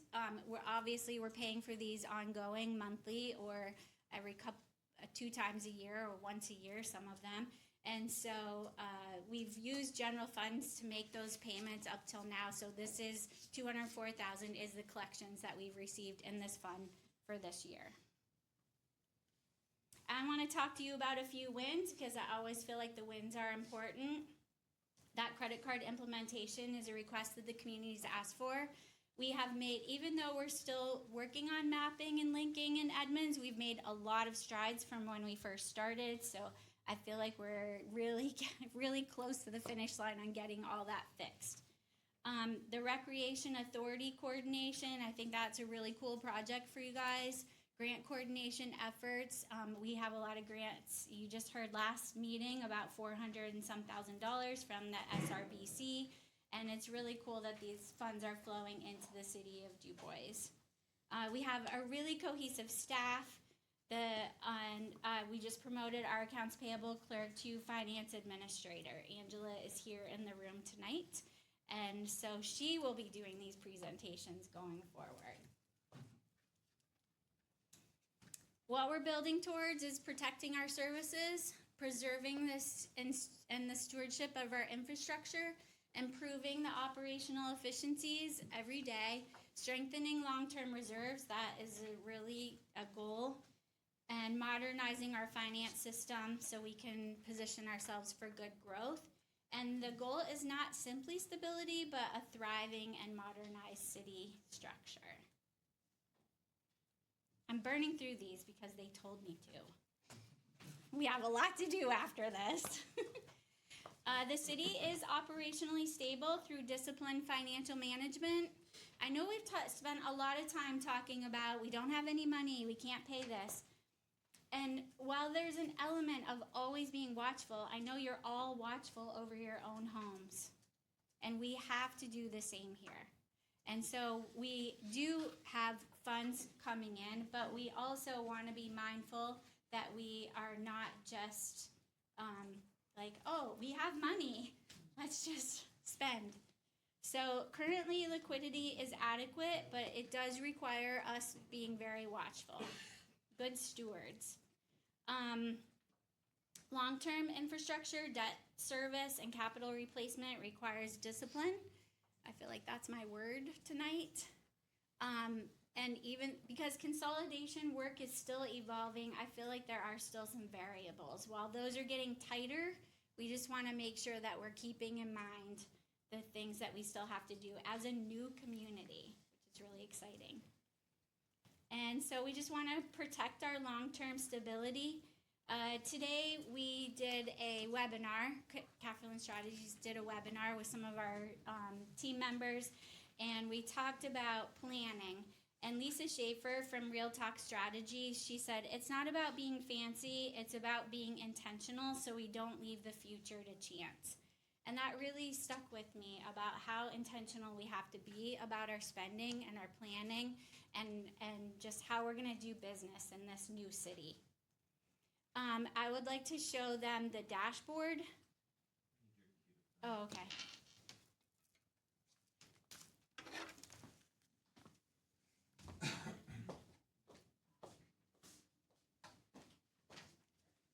Bill, watch that cord so she doesn't trip on the mic. I'll move my stuff. You can move back.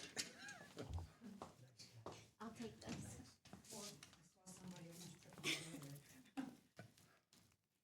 So, but while Ben's pulling this up for me, I want to tell you that Edmonds has a really cool dashboard. So we're going to bring it up right here.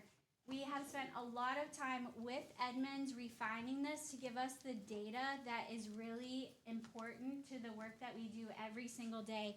And you all can have access to this if you want to. And if you do, then you just give me your email address and we'll get you into the system. You'll get an email from them and sign up. It's called Quick Suite, and it's through Amazon. So what this tells us is that our year-to-date expenses, this is not gonna match everything that I did because we teed up a bunch of bills for this meeting. So we've spent $10 million, but that's across everything. So what you see here is everything that we do.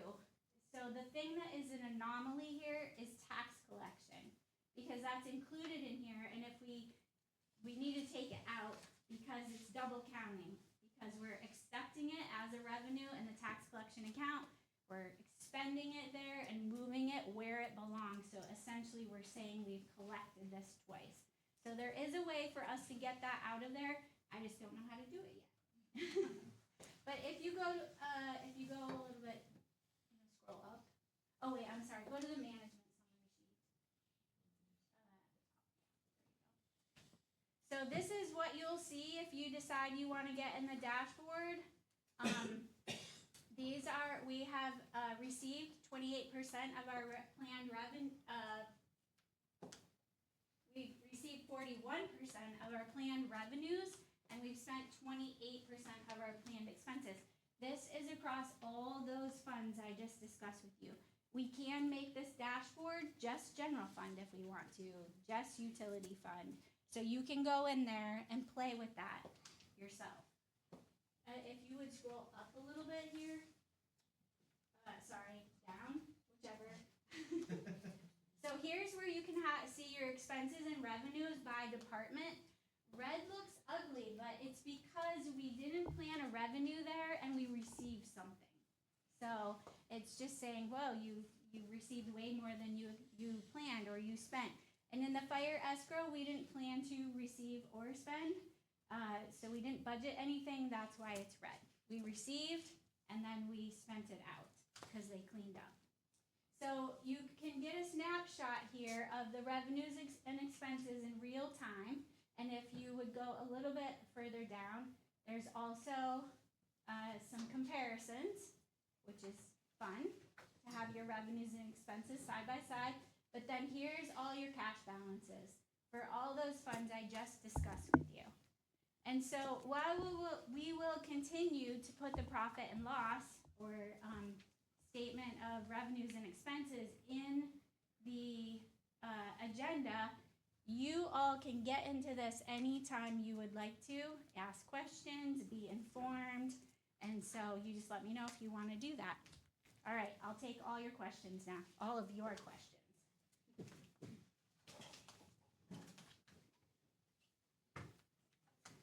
At the moment, how much is due by the general fund to other funds? We don't do that. We don't have the general fund pay other funds. No, I'm not sure. I believe as we started the year, bills were being Yeah. Yeah, It's about the interfund transfers. $300,000 the general fund owes capital reserve. Yeah, I think it's like $283,000 if I was gonna get exact, but I just put 300. Thank you. Yeah. Anybody else? Okay. Thank you. Motion to accept the year-to-date financial and forecast by interim manager Lisa Hagler. Motion. Motion by Mark, second by, sorry, Dick, Shirley had her hand up first. All those in favor signify by saying aye. Aye. Opposed? Same. Motion passed. Thank you very much. Under new business, please. Herbicide, application 2026, agreement, Kenny Kane. You want me at the podium? Whatever, you're up. It's here. I might as well use it, right? Yes, sir. I'll try not to. So I'm Kenny Kane from Generations Forestry, the forest management company managing the watershed. And with recommendation from the Watershed Committee, we have 210 acres that we'd like to treat a herbicide application to get rid of non-desirables and invasive plants, which will then set us up for our next timber harvest, which will be timber sales coming in 2027 and 2028, with the herbicide applications being able to take place in 2026. So with that, these are going to take place on compartment 2. It's approximately 210 acres with a not to exceed cost of $40,000. Question, Kenny. Yes. Why couldn't we do a controlled burn?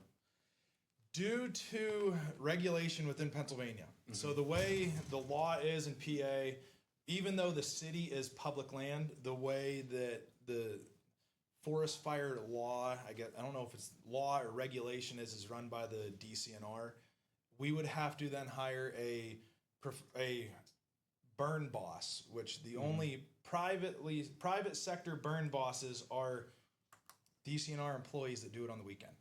So the cost, we'd be probably looking upwards of $1,000 to $2,000 per acre. And it would,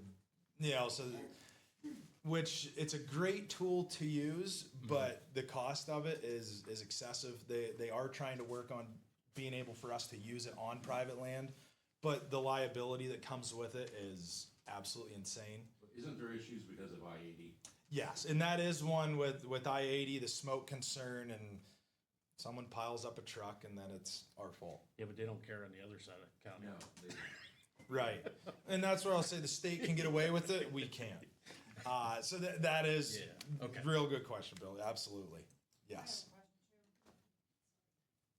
Couldn't we try like just a section with a burn to see what the difference between that and using these herbicide chemicals? We could not try due to that liability. There is areas that we could go look at on the state forest to do, and it's very site specific where it's obtainable at. Yeah, because I'm not a fan of using herbicides right near the watershed. It is one of those things it's been done, practiced, studied. There's Penn State publications to prove of the lack of non-leaching of this. So we're using contact chemicals with a surfactant. So it is non-tracking. So that we have all our best management practices that are used, monitoring weather, any rain. If it's going to rain, one, you don't want to use it because it's going to wash away and not do what we need it to do. And two, one of the largest safety factors is having safe water on the watershed. Now, I'll be the first to say, as I can agree with you, it's concerning, especially with everything we see in the news today. But with what we use in a forest application versus what is used in an agriculture application, we're using somewhere around 8 ounces per the acre. So 8 ounce, small pop can. That's how much is being used per acre. Versus an agriculture application, they're using upwards of double that multiple times a season. We're going to do this one time, not have to do it again. Because I live on Hill Camp. Mm-hmm. We have an apiary. Is this herbicide be safe? I will have to check the label and can verify that. And I need to know the mileage because bees do Yep. travel a distance. Yep. So, and we are registered. Yep. So, And with that, we have all the information of where all those are. It comes with our licenses, the contractors that we work with, and all the licenses that, all of those boxes are checked. What's your method of application? It is going to be done with a track-mounted, best way to put it is a track-mounted skidder. So it's going to be machine applicated. And if this is a dumb question, tell me. There, no dumb question, Mike. Thank you. What is the effect of regeneration on each of them? So with that, we have no desirable regeneration started due to, and I got to keep it under 5 minutes so someone shut me up, is the species that we grow, the hardwood species that we have in the overstory, red oak, red maple, black cherry, tulip poplar, the desirable trees that we want are what we call shade intolerant. So with doing the timber harvests, we're mimicking Mother Nature, reducing the amount of cover in the overstory, and releasing, the seedlings that we want to grow, such as the oak, because we have a lot of oak on the watershed, where there is too much interference in what we'll say the mid canopy, 20 feet and under, of American beech, black birch, hay-scented ferns. Right now we're dealing with some invasives of Japanese stilt grass that are coming in, where without doing that herbicide treatment and that mid canopy stays, the desirable species that we want to grow are going to get outcompeted, overshaded, and not going to be able to get regenerated. So that is the main purpose of doing this, is to get rid of those non-desirables and invasive plants so that it gives our desirable tree species that we want to grow, which happens to be the most valuable ecologically, and the ecologic value, the timber value, and the wildlife value, those trees are all the same. They're the same species that have the highest wildlife value, have the highest economic value. Kenny, now where Yep. you're spraying this is where it's already cut, correct? No, so this is an area that was harvested in the past, and it predates me, so it's at least 15 years ago. Is this where your dad did? This is one of the ones that my dad By did. the 80. Yes. Up where they had the fence. It would be, right along, it'd be adjacent to the deer fence up there, and I forget the gate number. Yeah, that's right there. Yeah, right. By 80. Yep. Yeah. Yeah, right at so the it's up by that. So with that and the thinning and the harvest that was done in the past, it was a thinning. So it was done to promote growth of the residual stand. This is now to start to promote regeneration, where we're going to be harvesting more of the lower value trees and getting rid of the seed source of the trees we don't want to grow. So it's going to be a that where now this is the steps that are taken to get regeneration for that next forest.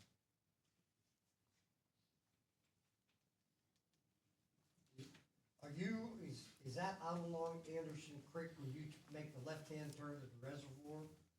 So that. Right is out by that the adjacent interstate, to the Barry. state gateway? Right up by the interstate. Yeah, As soon as you the go one- onto the interstate to the left. Go on up. underneath the interstate. Yeah. Yep, Yeah. underneath the interstate to the Yeah, go up left. on Does heading. that help you? You're out beyond the interstate now. Yeah, it's on the north side of the interstate. What was that? Yeah, it's still pretty close. Yeah, but your beach count what, 2 to 5 miles? Kenny, what about mulching? If you can go in there and mulch, would it reduce the herbicide you'd have to use? Yes and no, because some of the species will respond back faster, like American beech at root suckers. So as you mulch that, it's severing the stump. It's going to sucker back. So you're going to have more stems per acre of non-desirables coming up. So that's one. And mulching again it's as expensive as fire. So unfortunately, it is the most cost effective, and it's something I'm coming here, and it's the same practices that the DCNR is using right next door to us, as well as the Pennsylvania Game Commission, the Allegheny National Forest. That it's a practice that we're not just doing here. It's a practice that's done across the board. On average, the public lands in Pennsylvania, they're spraying upwards of over 30,000 acres a year. So it's something that's a quite common practice. Thank you for the good questions, that's awesome. Yep. Any time with questions, I enjoy them. Looking for a Maybe my motion 5 minutes. to approve resolution 2026-044 herbicide application. I make that motion. Motion by Mike, seconded by Bill. All those in favor, say aye. Aye. Opposed? Same thing? Motion passed. This will be done in late August, most likely, depending on what Mother Nature does to us in the growing season. Thank you very much. Next on the agenda is the appointments to the Dubois Environmental Advisory Committee. Dr. Webster's term ends December 2028. Jeff Akers' term ends December 2028. Dean Ball, term ending December 31st, 2027. Joe Chestnut, term ending December 2027. Nate Dybel, term ending December 2026. Pat Riesinger, term ending December 31, 2026. And Jason Reed, term ending December 31st, 2026. Ben? The only thing I was going to say is that the council asked the Environmental Advisory Committee at the last meeting, but did not make appointments to it. We had 7 people fill out the application to become members of this committee, and so those are the 7 names that appear. Comments by the board? You vote for the entire committee or individual? You can do them as one. You can do all at once. Tell me Unless this. there's an objection. You can make it as one motion. if that's- Unless there's an objection. You do all at once. I motion to approve the slate of individuals on the agenda. Mark made a motion to approve the slate of individuals on the agenda. Do I have a second? Second. Second by Bill. Roll call vote, please. Let me get there. Piccirillo, No. DeRuge, no. Abbott, No. Sullivan, Yes. Whitaker, No. Beers, Yes. Malika. Yes. Motion failed 4-3. Bid awards for chemicals. And I'm going to ask Scott Farrell to make the presentation. I don't have it in front of me, but everything come back good as it does every year. It's the same thing we do. It's the chemicals for the water plant, sewer plant, swimming pool, things we have to do every year. Sodium fluoride, light soda ash, liquid gas chlorine, and liquid permanganate. Scott, how much did it go up this year? What's that? How much did it go up this year from Not previous? much. I mean, we're half the amount of well, more than half less than chlorine, because new wastewater facility does not use chlorine, it's all UV. So our chlorine's just for the water plant, it's gas. We still use liquid over at the pool. Questions? Motion for chemical bid tabulation. So move. So move. By Bill, second Second. by Shirley. All those in favor signify by saying aye. Aye. Opposed, the same. Motion passed. Traffic service grant, Chris. Yes, sir, that's just for me to be a signatory for some grant money that is federally and state funded. Chris, what are you looking to use it for? So that specific grant is used for DUI enforcement, aggressive driver enforcement, the old click it or ticket, and pedestrian enforcement.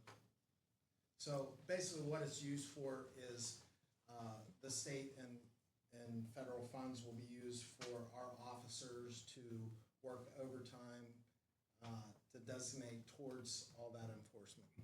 Thank you. Any other questions for Chris? Motion to approve resolution 2026-042. So move. Ooh, hold on. So moved by Shirley, Second. second by Bill.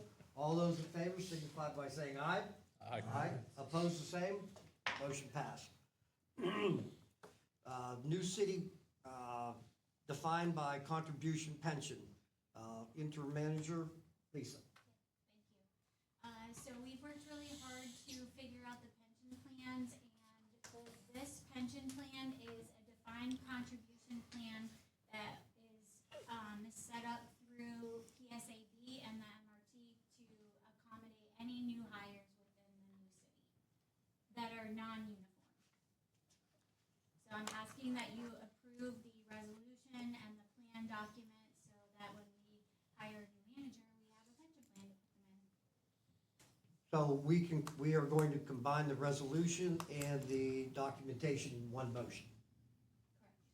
Looking for a motion to approve resolution 2026-043 and the municipal retirement trust plan document 2026-05. I'll do that. I'll make that motion. Thank you, Mike. Mike? Second. Bill seconds it. Roll call vote. Piccirillo, Yes. DeRuge. Yes. Sullivan, Yes. Whitaker, Yes. Beers, Yes. Malika, Yes. Abbott. Yes, motion passed. We're looking for a fire station guarantee. Ben or Joe? Joe.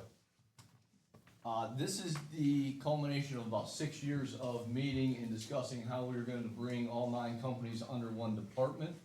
The companies signed non-binding intents to do this in 2025, and giving the attorney some time to work through on how to appropriately sign the equipment and buildings over from the former Sandy Township companies to the city.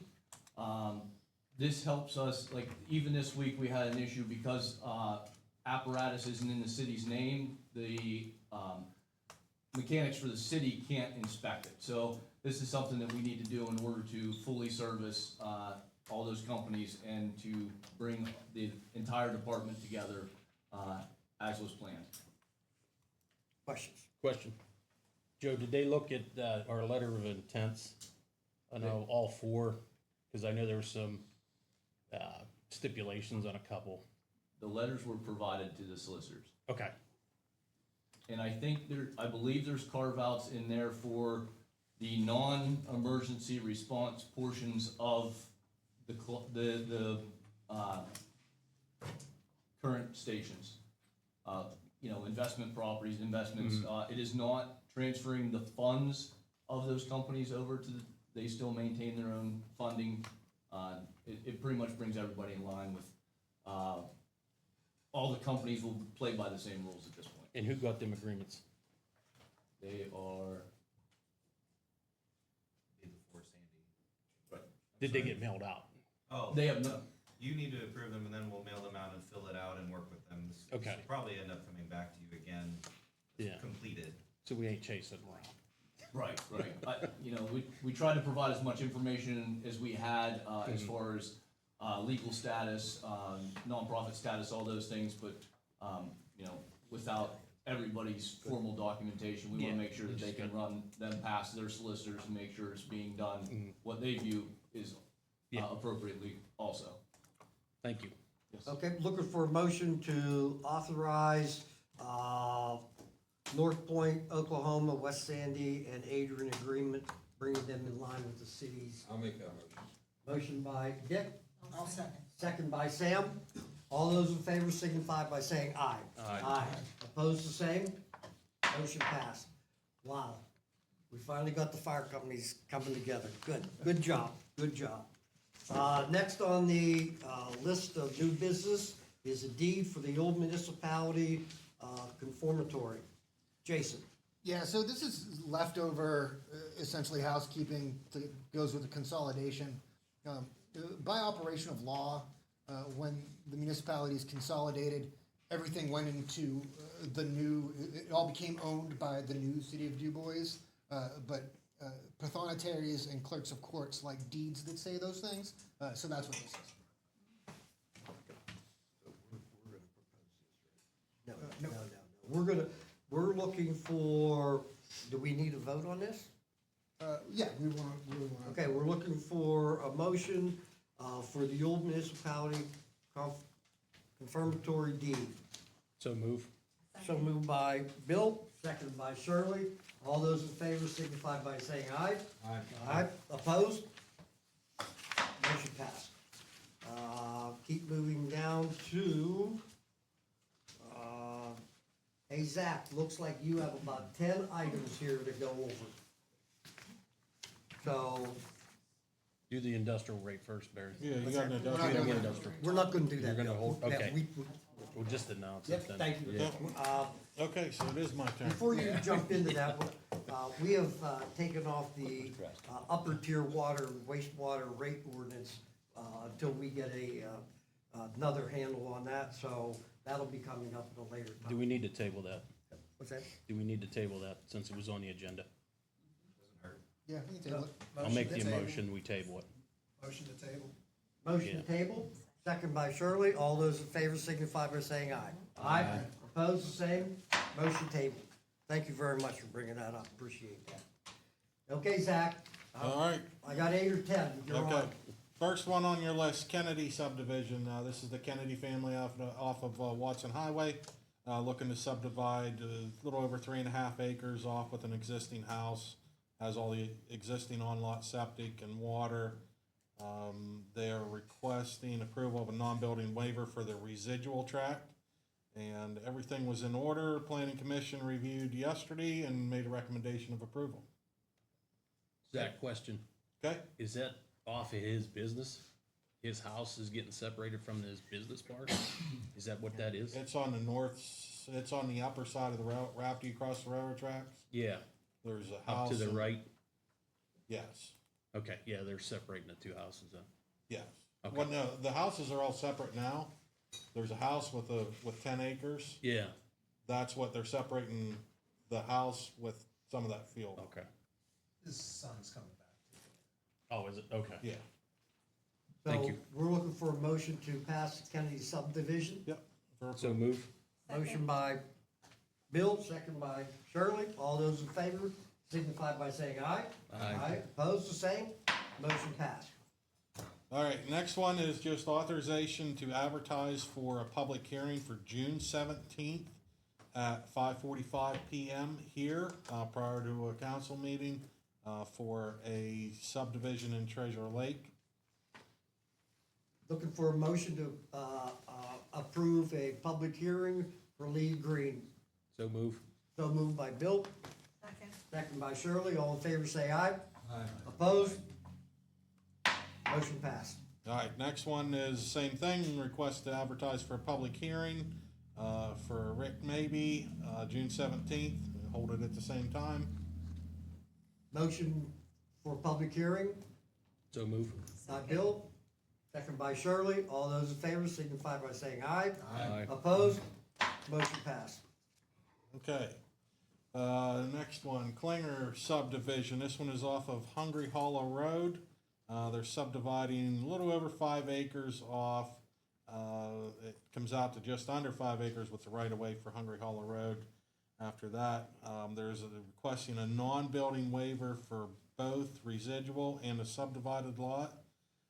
The planning commission did have some concerns over this. There's a private driveway that crosses this lot and a private road that crosses this lot. I spoke with the owners of the property, the buyers of the property. They put in provisions in the deed, updated the deed, so that has now been covered, and it's okay to be approved tonight. They made the corrections that the planning commission was concerned about. And you're good with that, Zach? I'm good with that. Looking for a motion for the Klinger property proposal. So Mike, Mike? second. Second by Bill. All those in favor signify by saying aye. Aye. Opposed? Motion passed. All right, Keep going. this is one of the ones we just had a public hearing for out Treasure Lake. Yeah. On Dominica Road, combining 2 lots would be a little over 0.6 acres. Currently vacant, and they're planning on building out there, so looking for an approval. Looking for a motion for, Stone. is that Stoner? Yeah, Stone. Stoner subdivision So move. by Bill, second by Dick. All those in favor signify by saying aye. Aye. Those not in favor signify by saying aye. Motion passed. I wouldn't break that. Sorry about that. Go ahead, Zach. All right, next one is the Naomi and Bernard O'Kane, 305 Five Fathoms Road, combining 3 lots into one. This is an existing property house they want to add on there. Everything was good. Planning Commission recommended approval, and a public hearing was held prior to this with no negative comments. So, Thank you, Zach. good. Looking for a motion to approve the Kane, So move. Second. by Bill, second by Shirley. All those in favor signify by saying aye. Aye. Approve, disapprove, same. Motion passed. That's all I got. Holy Moses. Thank you very much, Zach. What Moving about in, the, Bill. You have a roadway variance back. yeah, for the okay. shell pit. For the shale pit. Which one is that, Zach? Is that the one right beside This PennDOT? is the Yeah. addition we had to the, Yeah, this is what we Yeah. had the addition on the agenda Agenda. tonight. So the property was recently sold. The new owner's trying to get the permit in their name through DEP. and DEP will not approve it unless we sign off on the variance, because it's existing roadways within 100 feet of our roadway. But the shell's been there for 40 years. And it hasn't caused any damage to Platte Road that I'm aware of. So you're probably more familiar with That's it. what I was gonna ask you, is it gonna be bonded? Well, I don't know if we can force a bond on that because it's the only access point to that business. I mean, we would have to force PennDOT to bond it.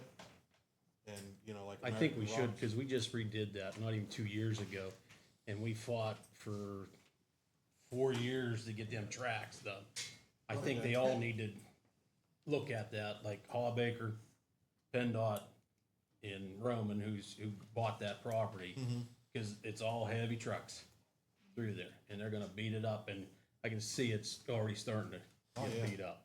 Well, if we bond one, we have to bond all three, correct? Well, we got a bridge here too. The state to That bridge was redone, Is the bridge? what, Mark, 15 years ago? Not even? Yeah, but the bridge was designed and built for Yeah. those triaxles.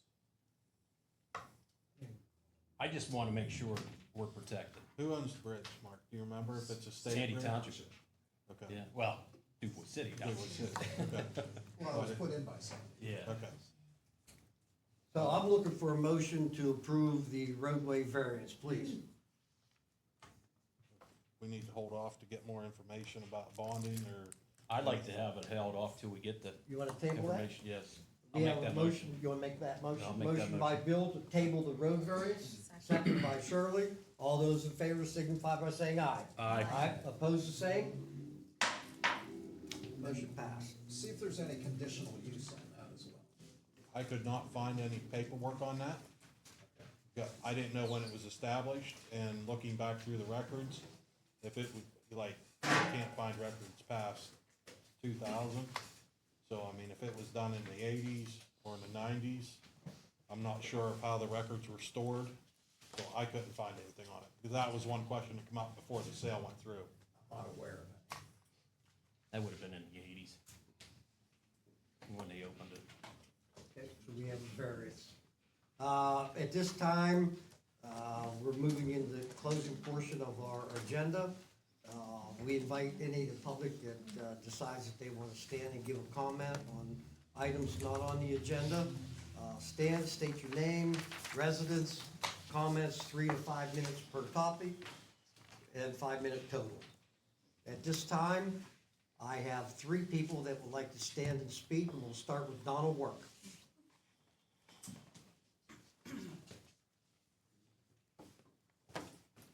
Watch it, Donna. I'm I want watching you it. tripping. And I would be the one that would trip on it. My name's Donna Work, and, I have a comment about, I know that we've all been imploring you to be judicious about spending, and it appears like you've done a lot of spending on like the police cruisers, and you hired Sayers Landscaping to take the pot trees away, and remodeling the break room at the city garage, and fire chief vehicles, and downtown beautification, so I feel like that's mostly specialized spending that's being done, and what I would like to see is spending done on something that everybody in this new city uses, and that would be the roads. I mean, it doesn't matter how pretty your downtown is, if people have to go through a minefield to go through the town.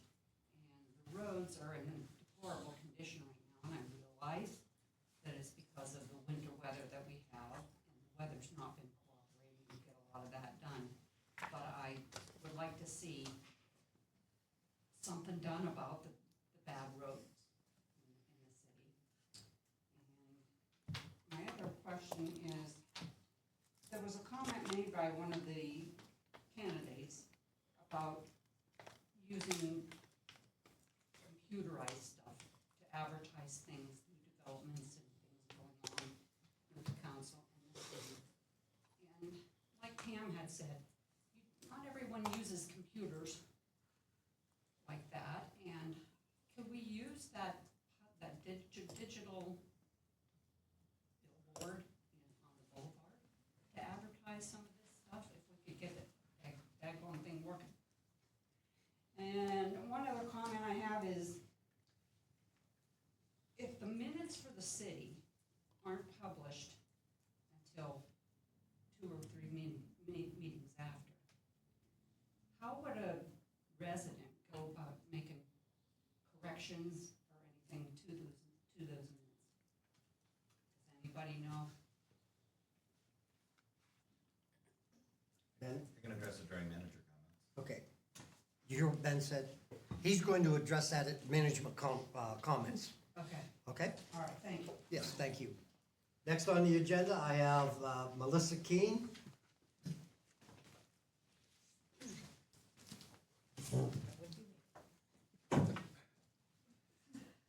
Hi, Melissa Keene, Home Camp Road, Galnet neighborhood of the previous Sandy Township of the new city of Dubois. I have 2 dogs. I like to take on hikes and walks. And in 15 minutes, I can be in Parker Dam. 10 minutes, I can be in Toby Creek Trail. Half an hour to 40 minutes, Currensville Lake Forest. It's a tremendous advantage to live amidst the PA wilds. I utilize all these trails often, but I also have the advantage of using our beautiful in-town trails like Beaver Meadow Walkway, Juniata Lake, and Spider Lake. And a note, we do need the signs replaced on the walkway. The rules and regulations.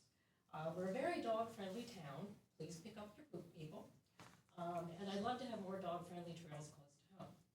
Additionally, we are also a very bicycle-friendly town. Cycling in many forms is growing in popularity, and I was happy to see the Barrichello bike race back along with the nearby annual Kingdom Mountain Bike Race.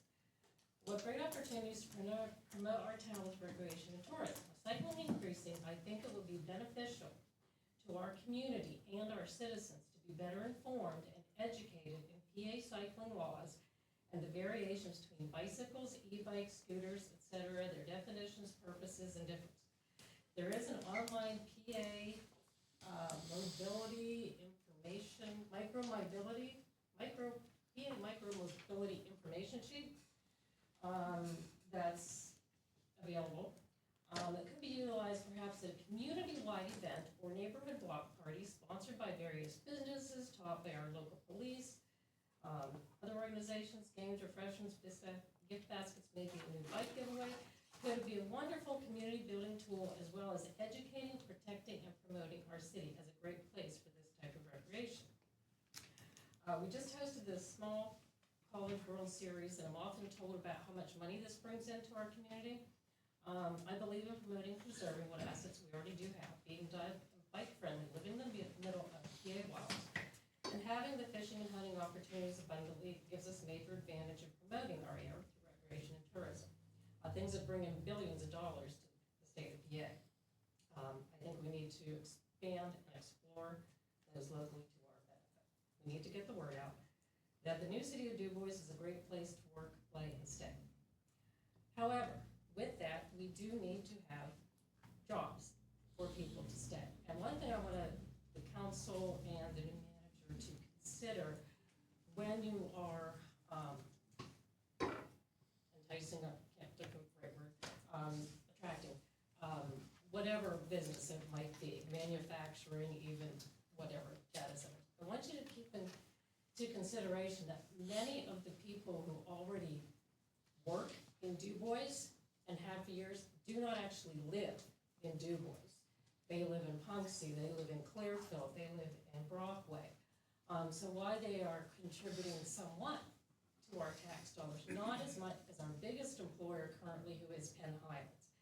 Penn Highlands is going to attract the doctors, the nurses, and we all know it's no secret that we have no trouble attracting doctors to our area, but we do have trouble keeping them here. One of those reasons we get them here because of our fishing, because of our hunting. One of those reasons is because we do not have enough culture. We need to have the music, the arts, higher end shopping. So I do think that the council does need to take into consideration that no matter what we do there, we do need to kind of keep that into consideration, and to promote those things. We do have a terrific art community with the Wrights Theater, the Winkler Gallery, Music in the Park, the new music venue being built, the unique electric downtown, and the mall is reimagining itself and attracting new endeavors along with recent new stores coming to the Commons Plaza and the Midway Drive area. So I believe we need to positively promote the great assets our city already has, using recreation and tourism to make this community people not only want to visit, but to stay, and I hope the council will keep in consideration not only what I've said, but also I mentioned about the bees in my area, kind of keeping that in consideration to kind of preserve the agriculture areas of our area. That also is an asset that we can use to promote people who want to come here. Thank you. Thank you. 5 minutes. I talk fast. You got it. Perfect.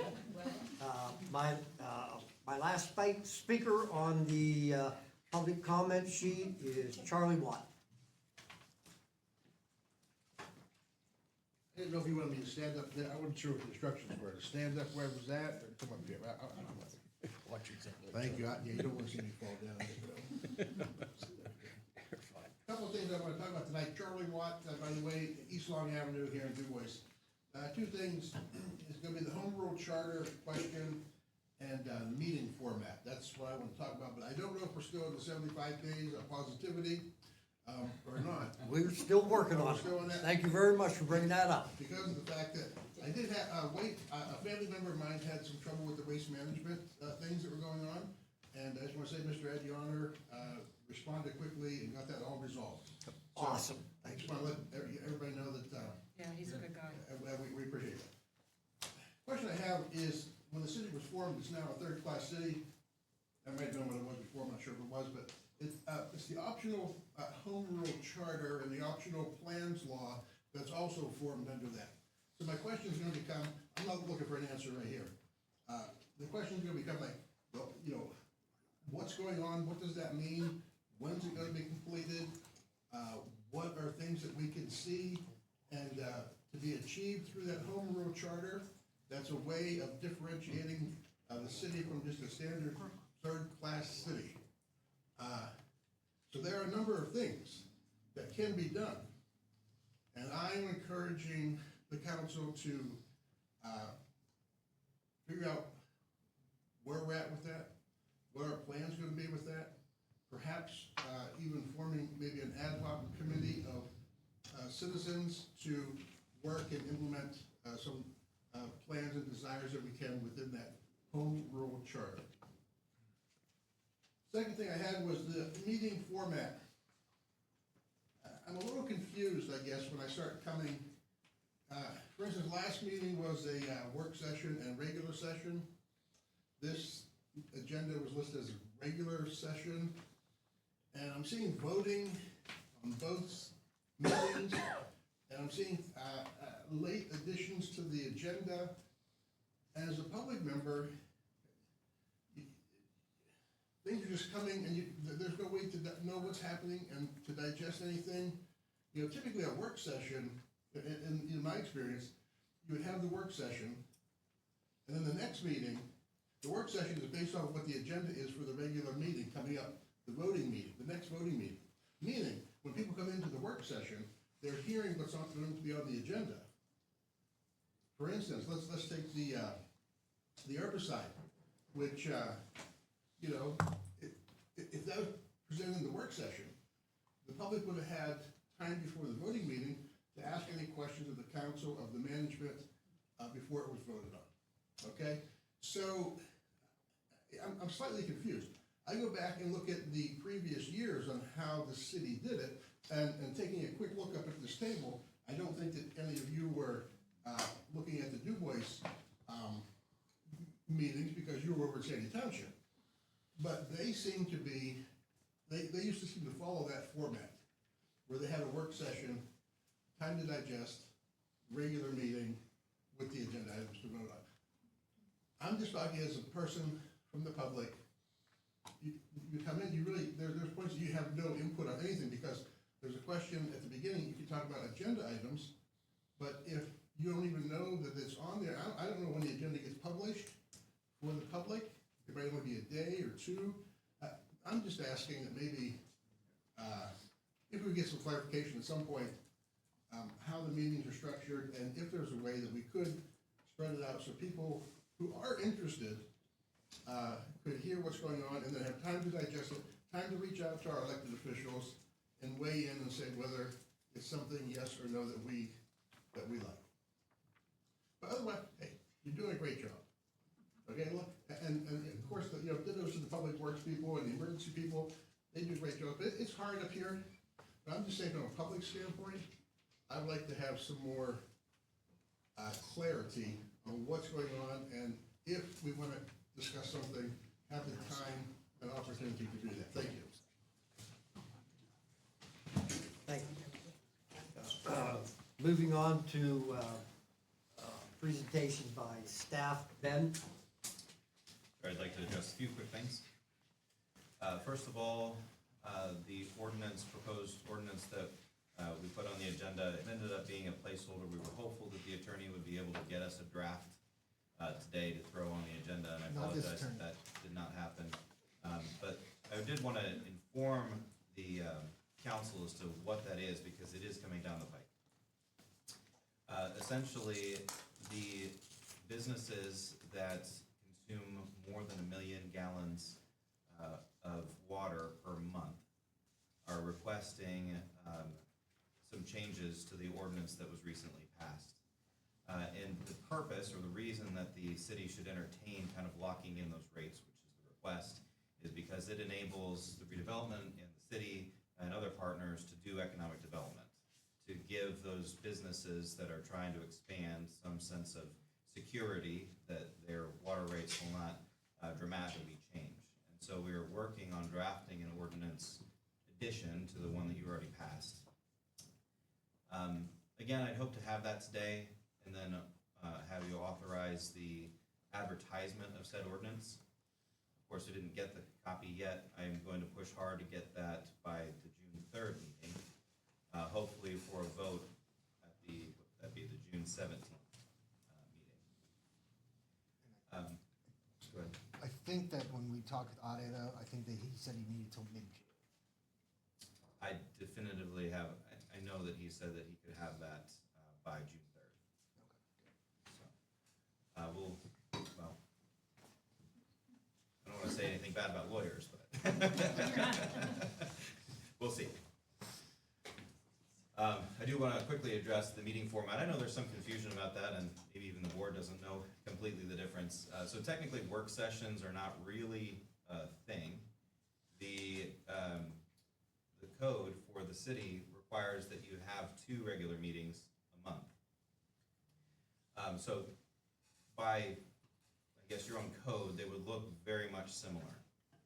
But recognizing that we need an opportunity to give you the bigger presentations, like Lisa's financial presentation, what we have tried to do is front load those longer presentations in the first meeting of the month, and then having kind of the legislative actions be done in the second meeting, the third Wednesday of the month.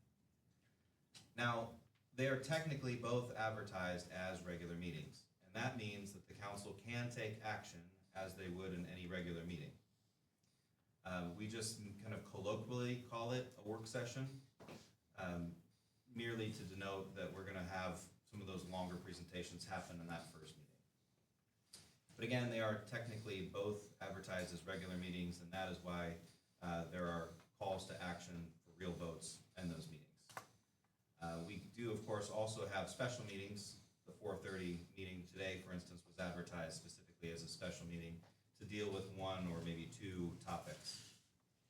The state law specifically says that we cannot add additions to the agenda that cost money within 24 hours.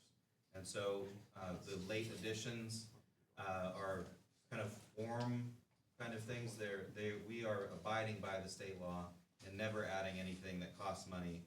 I mean, I guess we could theoretically if there was a true emergency or something, but I do want to be clear that what you might call colloquially late additions are not technically late additions. They are done within the 24-hour blackout period.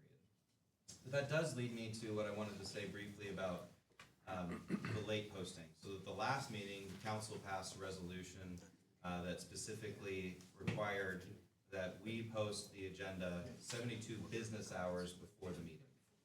And optionally, that's a great aspiration.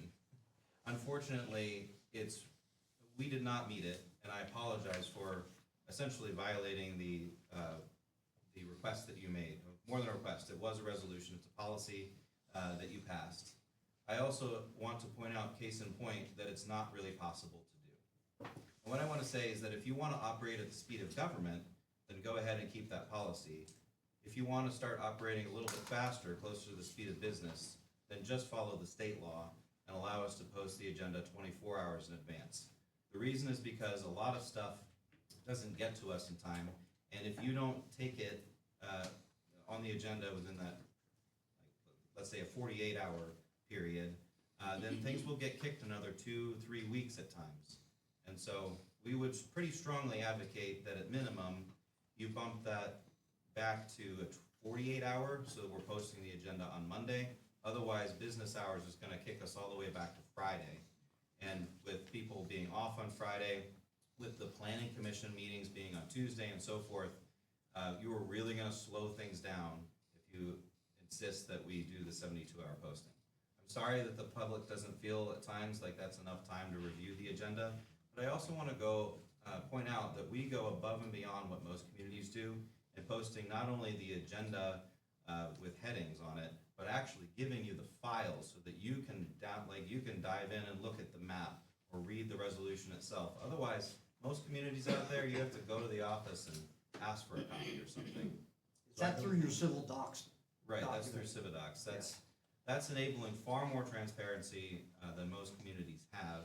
And so I do wish that we could have more time, like we could provide you more time, but the fact is, with the way that your meetings are scheduled with Planning Commission and just the way files are coming in, it's really, really hard on the staff. Which is another point that I wanted to make tonight, which is that I want to compliment the staff of the city, because almost all of us are really stressed right now. Between a lot of code violations, a lot of clerical stuff that's due right now, we had the influx of tax income and such hitting a couple weeks ago. I want to thank the staff because this has been a really stressful year, but especially a very stressful last month with a lot of deadlines, and everyone's just feeling very overworked. So if you have the chance to thank staff, I can tell you that they are going above and beyond, working extra hours and so forth to make things happen. Let's see. As for when minutes have to be published, we put those on the second meeting of the month, that regular meeting. That's that meeting that we try to have all the department reports, like today. We try to have an exhaustive financial report and so forth. And the main reason for that is because that first meeting of the month, first of all, we want to reserve that time for the bigger presentations, but more importantly, we don't often have time to generate the reports. Sometimes the meeting is on the first day of the month, so it would be kind of weird for us to try to close out the financials and get reports in and such a couple hours. Well, it would be impossible because of the posting requirement. So that's why we backload all of those documents onto the second meeting, which includes the minutes. It's not really the role of the public to correct the minutes. That is the board's responsibility. And again, we feel that we're very transparent with how we're handling the meetings, because not only do we post meeting minutes, but we also post the video usually the next day. So if you want to know what happened in the meeting, I wouldn't wait a month until you get the minutes. I would just watch the video the next day. It's also important to note that we want to get it right. I would really not want to pressure the staff to try to get those minutes out as quickly as possible because it's not a final document, and we want to make sure we have the time to refine it, go through it, make sure that they're accurate before posting. As for the Recreation Authority, we've had a couple of people asking what the Recreation Authority's purpose is, and fundamentally the reason for all of these authorities is to have administration of your assets closer to the people that know what they're doing, which is not a slam, of course, against anyone that's on council, but you can't know everything about what's going on in emergency services and recreation or water, sewer, whatever authorities you end up having. It's a lot to ask of council to know, and And so what you do is you lean on subject matter experts that you appoint to committees. The one that you most recently passed, of course, was the Recreation Authority. The purpose there is to get people that know what they're doing when it comes to recreation and parks in the same room in order to set policy. The other advantage to you is that little piddly things like, remember last time I asked you to update a pool pass price, like that kind of little administrative thing can just go to that committee and be settled. It's still public, still opportunity for input, but it's not kind of bogging down these meetings. So the purpose of the Recreation Authority is really to gather those subject matter experts that really want to drive parks and recreation, and then set the policy and the oversight. And lastly, I'll mention briefly about optional plan. Charlie's not the only person that's brought that up lately. You are an optional plan manager council form of government. The optional plan and home rule act allows you to take any type of local government, but in this case, a third-class city, and essentially modify it by picking a subcategory. The referendum that you all passed, 3 years ago, shows specifically the optional plan manager council form of government, which is not the same as a home rule community. Home rule is a unique bird, and you actually get to write even more specifically than you currently do how your government operates, and there's a lot of advantages to doing a home rule charter. That said, we were tasked with council asking the DCED about going the direction of doing a home rule charter, and they essentially said, we put a lot of money into your consolidation. Why don't you give it a couple years before you come back to the well asking for our support on the home rule charter? Now, you can do it on your own, but I will tell you that our company was contracted as recently as last week to help the city of Bradford write their home rule charter. And the total cost over a couple of years is going to be in the ballpark of $90,000. So you can recoup that, but I just want to warn you that if you went out and did it on your own without the DCED paying for a good chunk of that, that's going to be a good chunk of change coming out of your pocket. So I would, I suppose, recommend that you go ahead and wait a couple more years, then apply to the DCED and ask them for support in going home rule. I do strongly think that it could benefit this community. I just don't think that this is the time, and I definitely want to make clear, because we get right to knows almost every other week asking for the home rule charter. You're not a home rule charter community. Any questions for me? All right, I'll turn it over to Lisa. I said what I had to say. Any financial questions? Anybody else on our team? Scott, Joe, Zach? I'll just touch base. Every day the sun's shining, we're out blacktopping. We've been working on Clear Run Road. Don't get our roads confused with the state's roads. We're out there, we're trying. There's only so much we can do, and there's only so much you can pay for it. And then the pots removed from downtown, we're not contracted. The city did that themselves. So, out of all the comments, that's the only two I can answer. Joe? Mayor, I want to touch on something you said. You said it was good to see the fire companies working together. They have been, and they continue. I'm very, very happy with the way the fire department is going right now. The companies intermingling. We're working on putting together the first 9-company Community Days Fireman's Week competition, which should be interesting. There's a committee working on that. So everybody is working together very well. Obviously, this next step is where we want to be. We have put together a 5-year strategic action plan for the entire department. So we are out ahead of what we want, where we thought we would be at this point.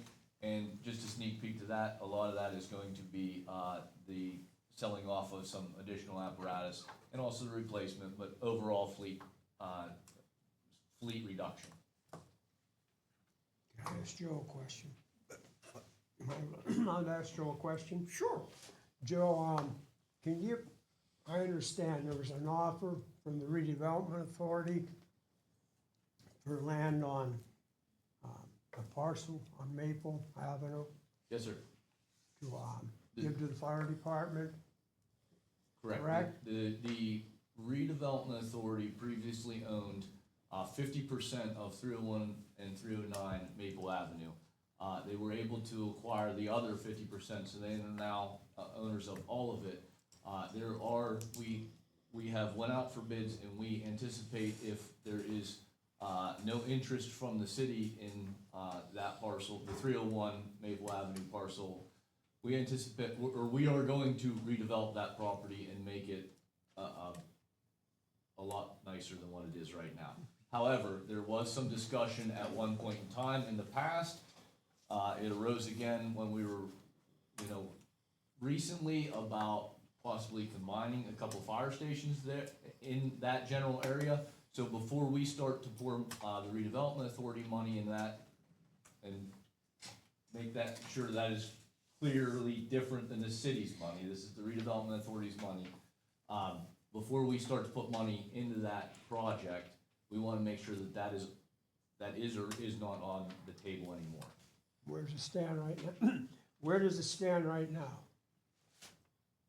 It's on the table with no response from anyone. Where is that? I have not heard any feedback from anybody on council, and the fire department's kind of looking to council to give some guidance as far as where we anticipate those projects being. Have we been informed of this here to talk about it or review it? It's entirely up to council. I mean, you could. Pardon me? It's entirely up to council. If you want to decide that, you certainly may. Well, can we get it on the agenda or do something about it? Sure. What do you need to know to make the decision? What terms would be in there if it had to be developed? How soon? Before you release it? And at least have some dialogue among the redevelopment authority, the city, and the fire department of the city. I think there has to be some dialogue and some understanding, not hearing about it here and talking about it there. If it's in our hands, then we ought to be doing something with it. If we want to reject it, we can do that. But if we want to pursue it, we ought to have make that decision. I think that's the direction that the fire department would like from council, whether that, it was originally discussed, the locations of those stations that were identified for the RACV project, so it's kind of back on the city as to whether or not they want to open up that discussion, or if we're going to continue to move forward with the site locations that were already discussed, then it's a done deal, and the redevelopment authority is going to move forward with their plans. Whatever it takes to get a discussion of the council, I support that. Barry, I would also like to add that maybe we involve Parks and Rec, because it's very evident from a parking standpoint that there's a definite shortage at the ball field. And actually, Barry, I like to. Yep. You could start gathering, but I think we're so close to the end to get a manager set in place. Correct.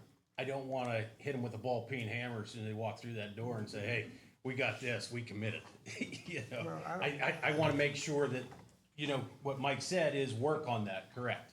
We can get all them moving, but whoever the new manager will be, let's set them down and say, "Hey, this is what we're looking at," and get their opinion too. That could be the timetable. But Yeah. we at least need it in front of us. Yes. Okay. Isn't there a building committee? There's some kind of committee. Correct. There is a building committee, correct, that makes recommendations and. Correct. So that would be a good start, and just maybe we need to form a little ad hoc committee amongst ourselves. How about that? Well, the thing is too, is we approved January 6th that we would be down to no more than 5 fire companies by moving forward. So, I mean, it was put on the back burner per se a little bit, but we need clearer direction moving forward. And I think we're at that end zone, getting a new manager set in place where we know for the future to move forward. Any other discussion? Thanks, Joe. Zach? As Ben said, we've been getting a lot of complaints, trying to, and you can see the amount of stuff that I have for the agenda for approval, so planning, zoning, Been very busy, you know, a couple minor land developments come through, doing a lot of review on those, with our engineer. We do have some zoning hearing board hearings coming up, one at the end of this month. And I have 3 more applications on my desk I'm gonna schedule for next month. One of them will be the Chick-fil-A development, just so everybody's aware.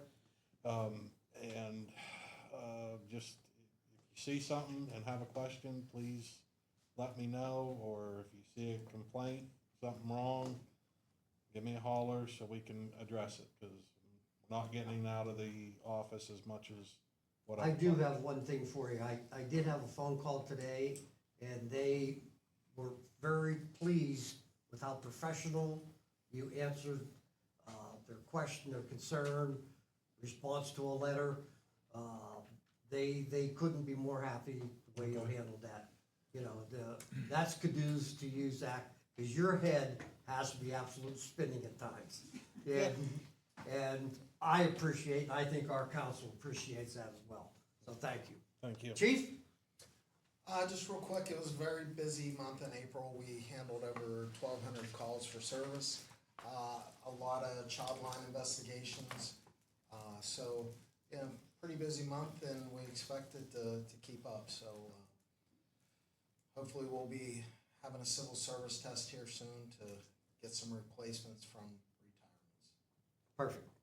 Chris, on that, you're getting a list together. You're not Correct. hiring, because I got a lot of phone calls on that you're hiring all these police. I said, no, he has to get a list formulated that meet the criteria, correct? Yeah, it's civil Yes. service testing, so Yeah. that's a whole long process. And it's good for what, a year? 2 I think years? it's 2. I think it's 2. We only have 1 applicant, and that's our current part-time. There you go. Short list. Yeah. There you go.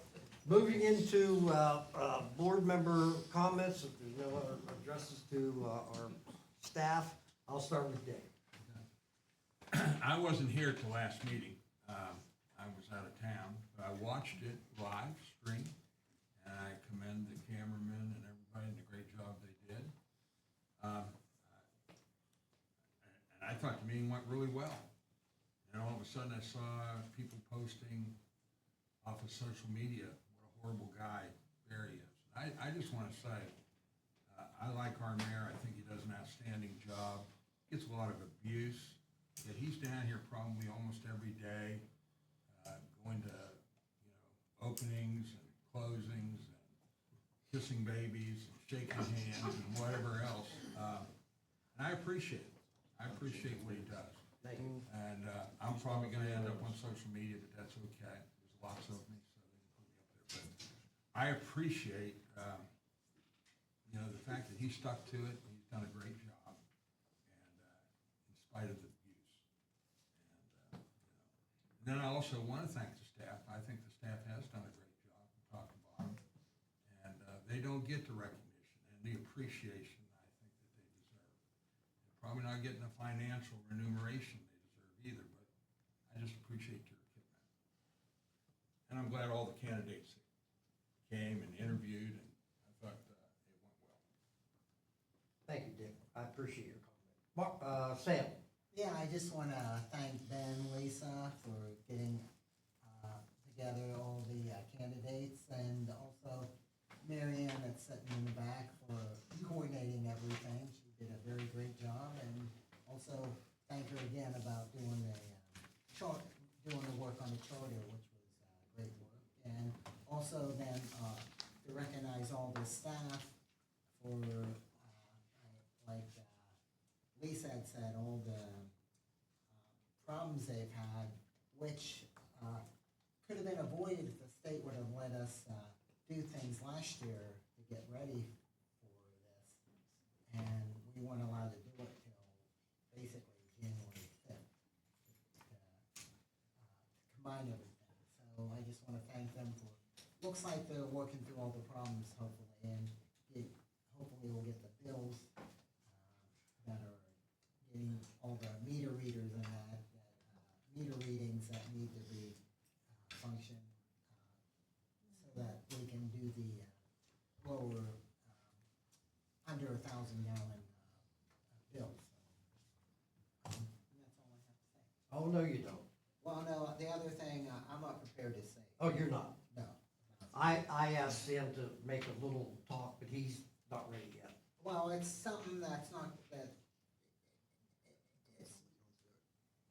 I might leave something out about it. Okay. It was mostly well, I can say what it was about. It was the homestead exemption on your tax bill for your school taxes. I was just comparing my bill from I think it was 1995 with last year. This is school taxes, and my school taxes have actually gone down $150 because of the Homestead Exemption Act and the money they give you each year. So I just wanted to make sure people knew about applying for that. If you have on your primary home, I think last year we got over $450 to reduce my property tax. So it's something that's very beneficial, but it's too late now to apply for this year. You can apply, you can go on the county website and apply for that. The reason I brought that up, Sam did share that with me, and I happen to be in Clearfield. Mark, I don't want to jump ahead, but I think it's vitally important about the Homestead Act is when I went into the annex, I said, hey, I just have a question. Have I been getting the Homestead Act, which is on your fall taxes? And they did abracadabra on the computer, and lo and behold, it came up that my family's receiving our Homestead Act exemption. And it is, it's $400-something. So you people out there, this is something that you want to reduce your taxes, it's something you want to look at. I did speak to the lady at the assessment office. She is leaving town Friday. I know that's a one day, but at least it's going to give you something to look at and hopefully don't forget. So just, that's why I wanted to bring it up and say it. Well, yeah, well, you can fill that out. Like I said, you had to do it by March 1st of this year, but you can print out a form and just send it in, and then you're set. You don't have to do it again. Most times people end up forgetting that they've already done it. I know I did, so. Mark, Sam, you know. I was just gonna say. Thanks, I appreciate that. Mark? Want to thank Capital Strategies for facilitating our manager search. They did a very good job. That's all. Sure. Yes, also would like to thank Ben, Lisa, Marianne for all the effort and time that went into just arranging and the assessments and everything of the candidates for manager. We had 21 applicants, a lot of good candidates. It was hard to narrow down, but I'm looking forward to where we go from here with who we select as our manager. I agree with Melissa about being bike friendly in the community. We have a lot of them in the downtown, a lot of e-bikes too. So I think educating the public and some bike friendly zones, bike racks, there's a lot of things that we can look at. And even with that, and you had mentioned about tourism, and I attended the Clearfield County Tourism Board meeting just earlier this week, and they are rebranding, and they hope to present everything to City Council here in June at the meeting, so there will be additional information being presented to everyone. I'm excited for also those developments as well.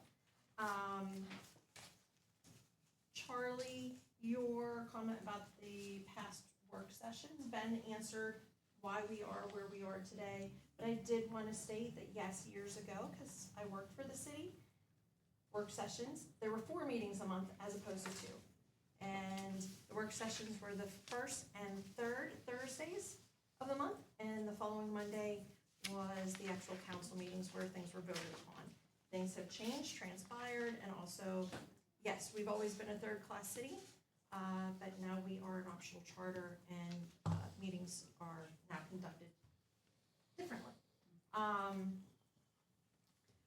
Also received an email from someone, I believe Mayor Abbott has also received the email about the Challenger equipment. Yep. And again, with having a rec authority and having people in control and knowledgeable, because we do receive a lot of questions that we don't have answers to, and we don't even know who was responsible for what. But if we could possibly have a conversation, because there was equipment that was damaged and missing tees after the Small College World Series for the Challenger group. If we could look into that, that'd be great. And I just want to thank the rest of our staff and everything that you're doing. It's a lot. And I know the phone calls, there's a lot of them coming in. Even whenever I stop in, the phone is nonstop and they are doing their best. And whenever you only have one person in each office and the phone is nonstop, it is hard to answer all the calls. Please leave them a message. They are trying to get back to them as quickly as they can. Understand everybody here is doing their best. We are here to serve you, but we're also human too. And taking out your anger and frustration on people that are trying to help and serve you. Take that into consideration, because it wears down everyone and lowers the morale, and they're just trying to do the best for this community. And I just want to wish everybody a safe and happy, fun Memorial Day. It's Memorial Day weekend. All the summer activities start, boating, all of that has already begun out at the lake. And I just wish everybody a happy Memorial Day. So thank you. Bill. Just want to thank all the citizens who came tonight to meet our candidates. I really enjoyed that. I want to thank Mary Ann. She did a lot of work, a lot of legwork through and through here. I want to thank council for coming last 3 nights, Wednesday, Thursday, Friday last week. We went through a lot, and I want to thank our employees who were here yesterday talking to the candidates. I think that was very informative for the employees, and hopefully we make our decision. It's going to be good or bad, but we got to make sure we're hoping that it's the best. But we're all human, we can only go with what we have in front of us and what we, know about the candidates to move forward. But I just want to, everybody needs to roll up their sleeves and help the new manager so we can keep this solid moving forward for our next generation. And I just want to thank all the employees. They've been doing a fantastic job. Thanks. That's all I got. You're on, Mike. 30 seconds, 30 seconds only. Thanks to all the staff, everybody who's been involved in the manager eventual selection. A special thanks tonight to Lisa. People may say I probably should get a life, but I had more enjoyment, Lisa, from that presentation than the last time I went to a cinema. Honest to God. I loved it. Thank you. How about that, Mary Ann? That's a good slogan. That's why you love them to death, let me tell you. Chase, do you have anything? Yeah, Bill wanted me to address something real quick. At the last meeting, there was a question about a right to know, and I think there was some confusion that a right to know had been copied and pasted, and maybe attention hadn't been paid to it. What happened was we had 3 right to knows for the exact same request. They all wanted the same records. And one of them had come in first, and then 2 came in after that at the Office of Open Records. The Office of Open Records made a decision on the first one. So what I did was direct the other 2 appeals to the decision in the first decision because it resolved the other 2 appeals. And I posted that decision on the Office of Open Records website, which is where I think she thought that I was copying and pasting somebody else's decision, but the reason that decision was copied was because it resolved the other 2 issues. So, if that makes sense, I hope so. Thank you. just kidding. Madam Deputy Mayor, you may go ahead and speak. Hey, Shirley, And there's I the did card. just want to announce that downtown Dubois did receive the national designated accreditation as a main street. I know it's been a long process. I just wanted to announce that we finally crossed that finish line, so. Well,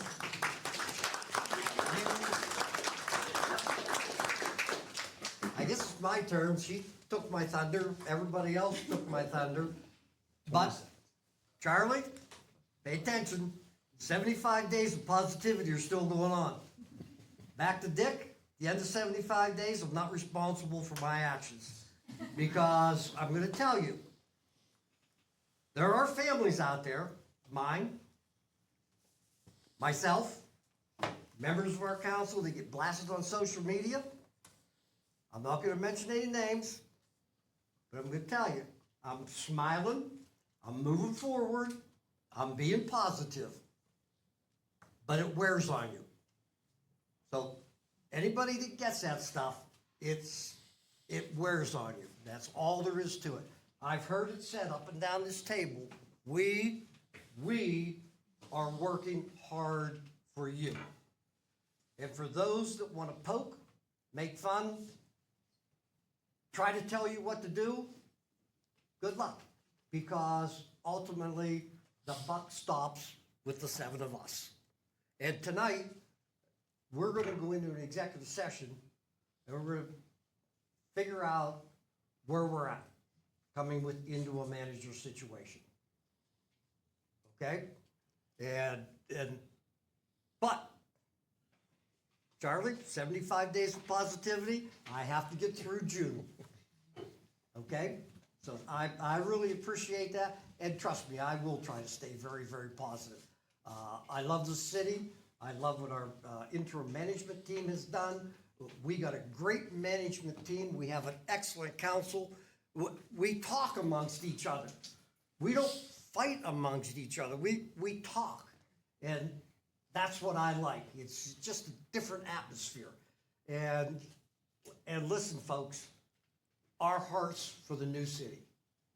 And I just can't say it any clearer than that. Our heart is in for the new city. So, council, I applaud you for your hard work. Management team, and you know what? For you people that came out tonight to hear 3 candidates give their best spiel on why they should want to be a manager, I applaud you for doing that. And our staff took the time. They actually worked a little bit overtime for free probably to hear them out too, to get their input. So thank you very much. Thanks to the candidates that came out. Thanks for your open and honesty. Mr. Kane, thank you for your open and honesty about the herbicides. And ladies and gentlemen, I'm looking for a motion for adjournment. By Shirley, second by Mike. All those in favor say aye. Aye. Thank you very much. Have a safe Memorial Day. Accidents happen when you least expect them. If you're ever in one, remember 3 simple steps. Check for injuries. Call the police. Then call Cataldo's Collision. Because Cataldo's Collision isn't just any body shop. They're auto body specialists. At Cataldo's Collision, they work for you, not the insurance company. From certified technicians to pickup and delivery service, they use modern technology to get you back on the road fast, with your car restored to like new. Cataldo's Collision in Dubois. When it matters most, they do magic.